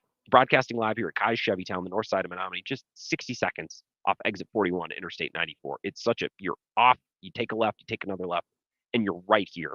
And the red tag sales event is going on through the end of the year for new purchases and leases. And if you're happy with your car, well, then take advantage and bring your car in for service because they have big time savings on that as well. So if you've been waiting on an oil change or tire rotation or maybe some bigger work that's needed to be done for a long time, definitely take advantage of that online. ChevyTownUSA.com. BYC Kai's for the best buys. The Wisco Sports Show back in just a couple minutes. This is the Wisco Sports Show with Brent Bills on the Wisconsin Sports Zone Radio Network.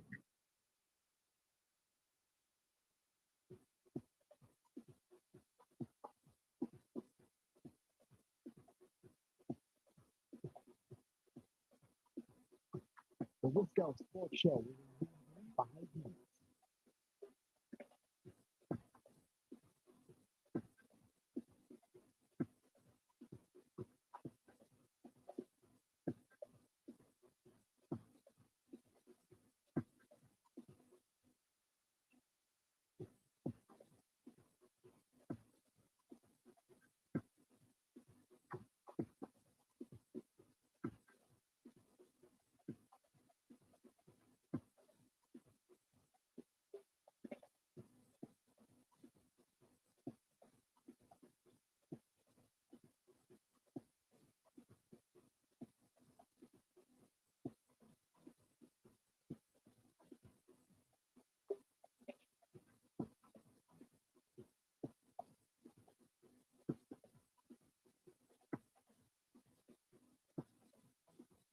The Wisco Sports Show.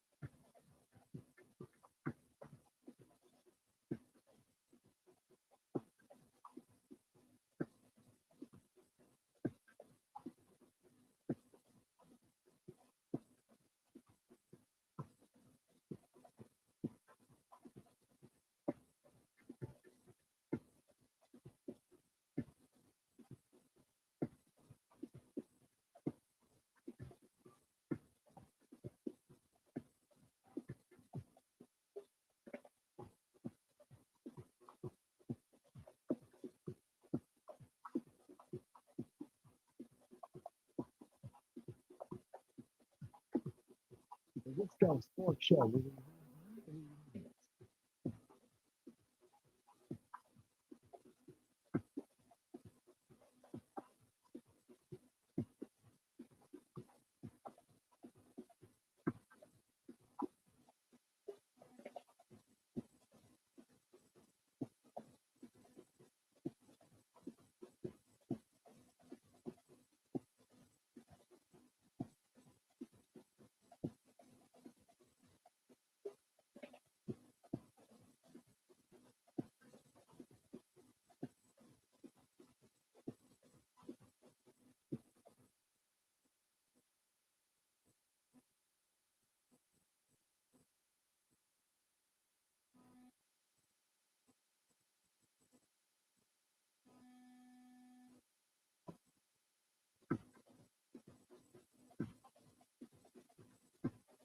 The Wisco Sports Show. Two.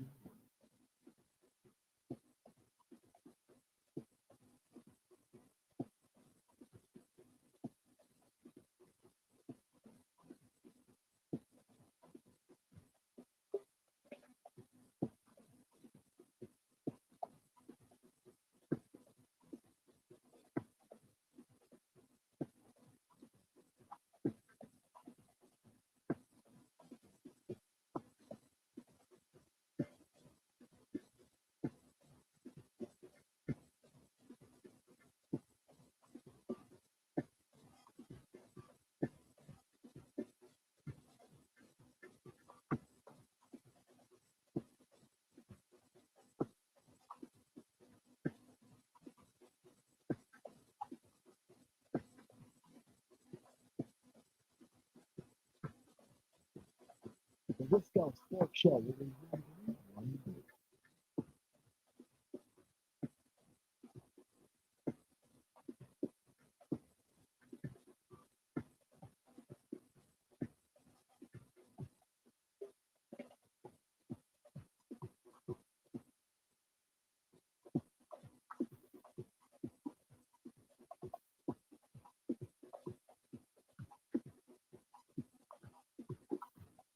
The Wisco Sports Show.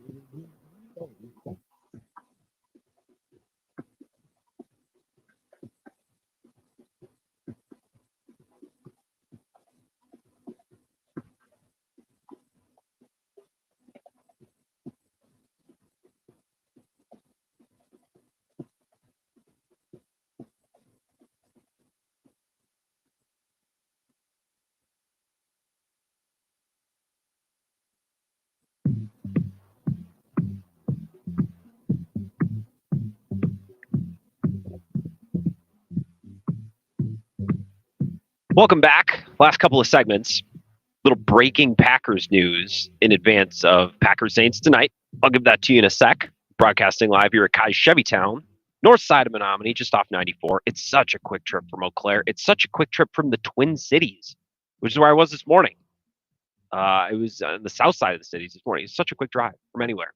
And Kai's, the family and this dealership has been putting folks in Western Wisconsin in cars and helping them keep those cars running, help getting their families around, or help with business as well. I was just talking with a listener, Steve, who called the show 2 weeks ago. I was just talking. I have a really bad memory with some things, but weirdly, voices of people who I've never met calling the show, I have a very good memory for.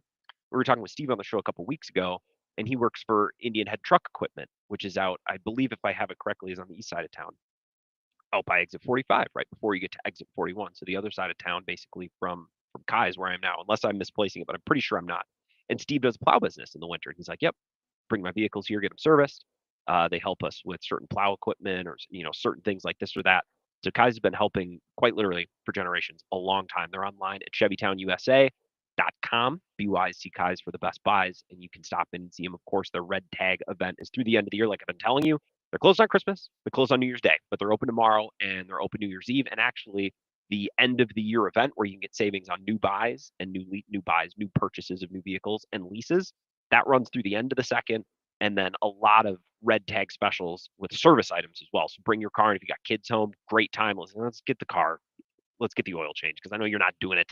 I know you're neglecting it. I know that, oh, no, everything will be fine in my car. Well, that's why mom and dad look after the kids. So bring the car in when they're home over Christmas break, and you could save money as well. That red tag event running through the second.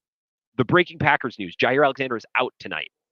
Which, two things. I want to bitch about it because he hasn't played enough and he hasn't lived up to that contract. Okay, that's not personally offensive to say, right? That doesn't make us a bad fan to point that out. That doesn't make us a hater. Doesn't make us unreasonable. Playing 50% of the games over the last couple of seasons, making that money, being expected to, play at a high level and be the cornerstone of that position group, the back end of the defense, the safeties and the corners, is not enough. Okay. So every game that he doesn't play this season, I go, of course, it's not good enough. So that can be true. Also, what can be true is it doesn't really make sense to play him tonight because you can give him another week off. Let's say he's close to coming back. Okay. Well, wouldn't you rather have him for the Vikings game? Wouldn't you rather have him fully rested and fully recovered and in as good of shape as possible? And I think he might need to have some work done this offseason based on what we know about the PCL injury, which is kind of we learned about that through Matt Schneidman of The Athletic. And I'm not criticizing Matt's reporting at all. From my experience, from what I know, he's terrific. And I'm not saying he's making stuff up. I'm not saying the timing of the PCL, we learned about the damaged PCL. It seemed like that information came out when Packers fans really started to get restful and when there started to be a ton of criticism of Jaire. He's missing time again. He's hurt again. And it seemed like Jaire's camp was like, okay, can you put it out there that like his knee's all jacked up? He's got a slightly torn or a partially torn PCL. And I'm not even doubting that that's true. I'm sure it's probably true, but the timing with which they told us about it, it seemed a little damage control-y. That's the job of his representation, I suppose. But I don't think giving him time off during the regular season, I don't think he's going to get back to 100%. I don't think his ligaments are going to get back to 100%. I would imagine he's got to do some sort of operation or some sort of rehab. I'm not a doctor. I don't know. But when you have a partially torn ligament, that's not something that completely fixes itself in the middle of the season if you take 3 games off, right? Which is what he took off, I believe, the first time. This will be his 5th game since he left in Chicago, I believe 4th or 5th. In any event, it's longer than the first absence, which makes sense because the first absence wasn't long enough because he re-injured it. So it makes sense not to play him tonight. But that doesn't mean that I'm okay with his lack of involvement, his lack of availability. Look, we're not taking phone calls this week, but if we were, I guarantee Cone Roller or Tony in Texas would call in and remind us of the fact that the best ability is, in fact, availability. And Jaire Alexander's been a lot of things. Available is not one of them. I also see comments from Packers fans on Twitter. It's like, this can't just be an injury. This has to be disciplinary at this point. He's quit on the team. Why would you think that? Where's that coming from? Because he got a little wacky in his hometown last year in Carolina, wanting to do the coin toss. Okay, why would they sit him up? They're disciplining him. No, they're not. Do you think they want to run Eric? But actually, maybe that's a bad example because it seems to me like maybe they do want to run Eric Stokes out there week after week. It seems like maybe they do. But do you think they want to be without the $20 million, how much they're paying him? Do you think they want to be without that guy? No. And he wants to be out there. In fact, he came back too early against Chicago and re-injured it. So, yeah, it's not good enough. He's not living up to that contract. It's not acceptable. It's not tenable moving forward, whatever that means. But playing him tonight, unless he's fully 100% ready to rock, it just doesn't make much sense. See if you can bring him back against Minnesota. And if not Minnesota, okay, well, then see if you can have him ready for the playoffs because that's kind of where we are with him, right? This season is, for him, from a health standpoint, it's already a lost season. No reason to compound that, make it worse, and have him miss more meaningful games, division matchups like the Vikings, or playoff games because, well, he's got to play. No, we've already jumped that shark. We already kind of jumped it over the last couple of years. 608-321-1670. Speaking of divisional games, can I point out something that made me laugh this weekend? And I was really hitting the books this weekend, and I was really writing a lot of content for the shows this week because I'm not taking phone calls, can't have any guests, I can't play any interviews, so I'm talking, especially tonight. Now, when we're at Princeton Valley on Thursday and when we're at Dean and Sue's on Friday, if you want to come in like a caller would and join me on the show for a couple minutes, we'll do that. But it's me. We're not having guests on. We're not playing interviews, anything like that. So it's really hitting the books this weekend. And the Bears got pulped again yesterday. They showed up and were not competitive. And some of the stories being written about the Bears coaching vacancy they're making me laugh, for lack of a better term. Here, I'll read you a headline. This is from Dan Pompei, The Athletic. The Bears need a coach who holds players accountable. Look no further than Ron Rivera. Okay. All right. I'll read you a little bit from this. There are candidates with no ties to the Bears who deserve consideration. Foremost among them is Mike Vrabel, who never should have been fired by Tennessee. I'm not sure about that. And can win Super Bowls, plural, in the right situation. I don't know that we should pass that along as fact, but whatever. If Ben Johnson of the Detroit Lions is as dazzling as a head coach as he is as an OC, he will transform an organization. His defensive counterpart in Detroit, Aaron Glenn, seems to have the leadership and coaching quantities that few have. Quality few have. Steve Spagnuolo's long history of building defenses and relationships may be evidence that he could thrive with a second chance. The way that Joe Brady has easily lifted the Buffalo Bills offense suggests he can handle more plates on the bar. And there are others. Maybe that in final analysis, one of them is best suited for the job. However, only one person has had the football role on both Bears Super Bowl teams. Ron Rivera was a linebacker in '85. And on the 2006 Bears that lost to the Colts, he was the DC. He should be first in line to interview. The whole point of this story is the Bears need someone who holds players accountable. Because apparently Shane Waldron and Eberflus didn't do that, which I don't want to hear that from DJ Moore or Jalen Johnson or whoever always goes on the score. And I always see the quote, 670 to score in Chicago. It's like, man, they didn't coach us hard. They didn't hold us accountable. It's like, well, how much money do you make? Do you need a babysitter? Here's another headline from John Greenberg. Can the Bears find a, quote, leader of men as their next head coach? So these are the types of things I'm seeing. We need someone who holds the players accountable. We need someone who's a leader of men. All these cliches. And this is why the Bears are the Bears. You know who the Bears should hire? The best coach. That's who they should hire. Why are they trying to? We need a leader of men. Well, you know who players will follow? A really good coach who helps them win and helps them become the best players possible. Helps them get another contract. We need a coach who holds players accountable. They'll hold themselves accountable if the team is winning and they feel like the guy is a clue. This headline. This is from John Greenberg again. Can the Bears find a leader of men as their next head coach?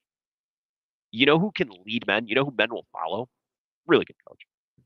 Someone with really good scheme or a background of success. Like, it's just the most Bears thing ever. And I realized that, yeah, these are the media arms, these are writers, but this is totally the crap that they're going over in Hallis Hall. Right, the McCaskies are like, we need a leader of men. What does that even mean? We need a culture builder.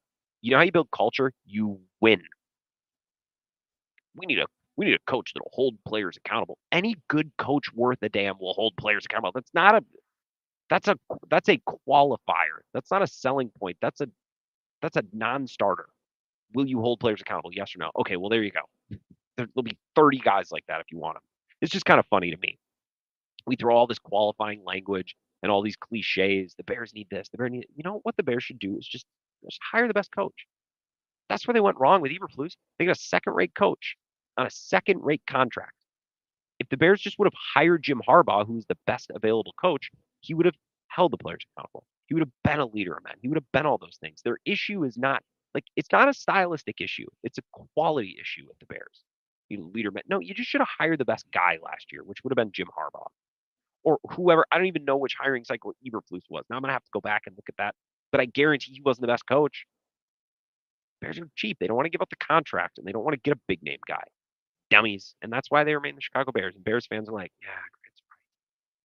Being a little bit of a jerk about it, but he's right. I am being a little bit of a jerk about it, to be fair. When we come back, final Packers-Saints thoughts. We'll revisit some of the things we were saying at 4:30. I expect some style points, some big-time style points tonight. So we can talk more about that as we close out the show in just a couple minutes. And then I think I'm going to go get myself an old fashioned. Sounds pretty nice as we take tomorrow off and Wednesday off, and I'll be back on Thursday. Some live shows. I'll give you the details for that as well. We're wrapping up our broadcast here on the north side of Menominee. Kai's Chevytown, online at ChevytownUSA.com. BYC Kai's for the best buys. We'll wrap up the Wisco Sports Show next. This is the Wisco Sports Show with Brent Bills on the Wisconsin Sports Zone Radio Network.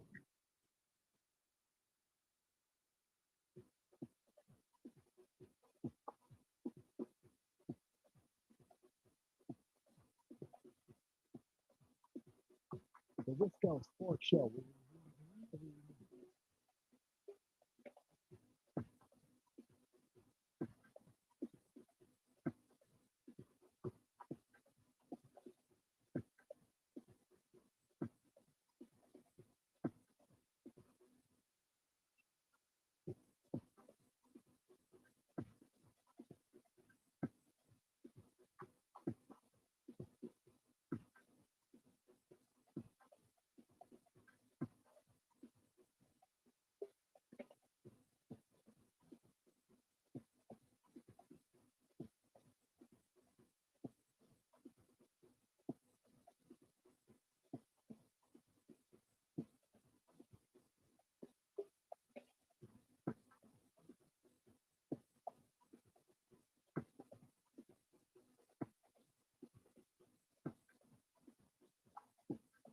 The Wisco Sports Show. YouTube.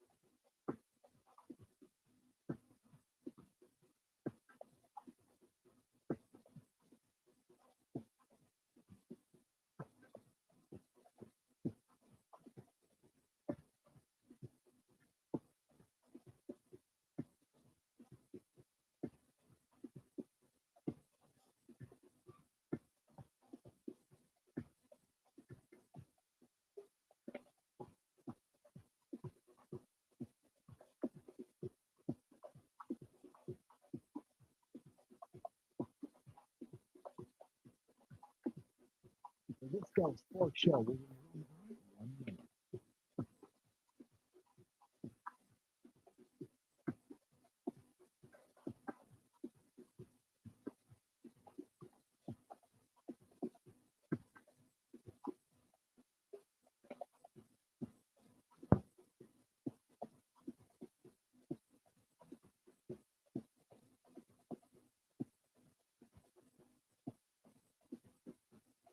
The Wisco Sports Show. 30 seconds.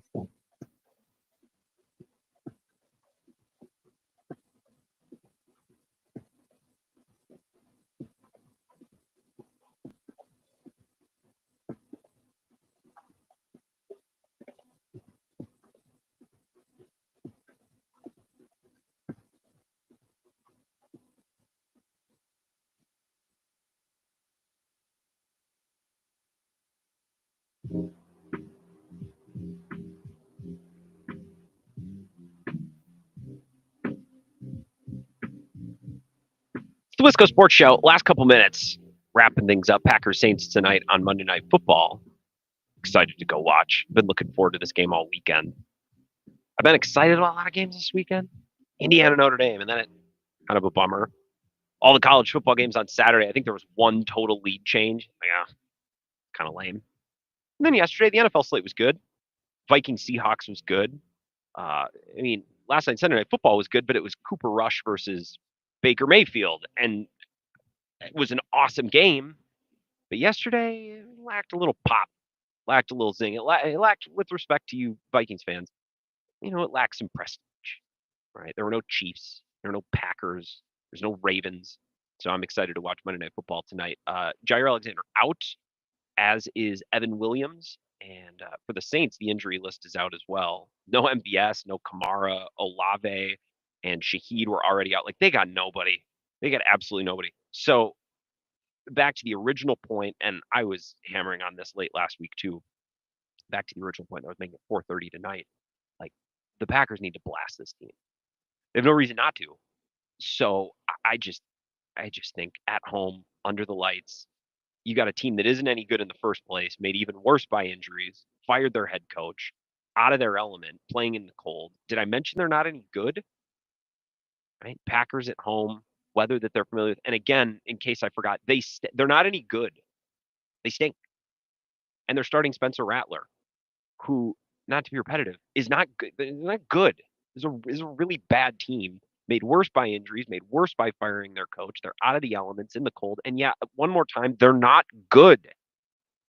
So if the Packers are going to give me some real juice, some real confidence going into Minnesota next week and eventually into the playoffs with the idea you could beat Minnesota, you could beat Detroit, you could meet Philly, who lost yesterday. And I'm like, even without Jalen Hurts, like, if anything, yesterday was a little bit of an endorsement for the Eagles and that they can stick Kenny Pickett in there, who I think mostly stinks, and almost win a game against Jaden Daniels, who was tremendous, and Terry McLaurin. Now, Brian Robinson, of course, couldn't literally do anything for me in fantasy. I know you don't want to hear about my fantasy team.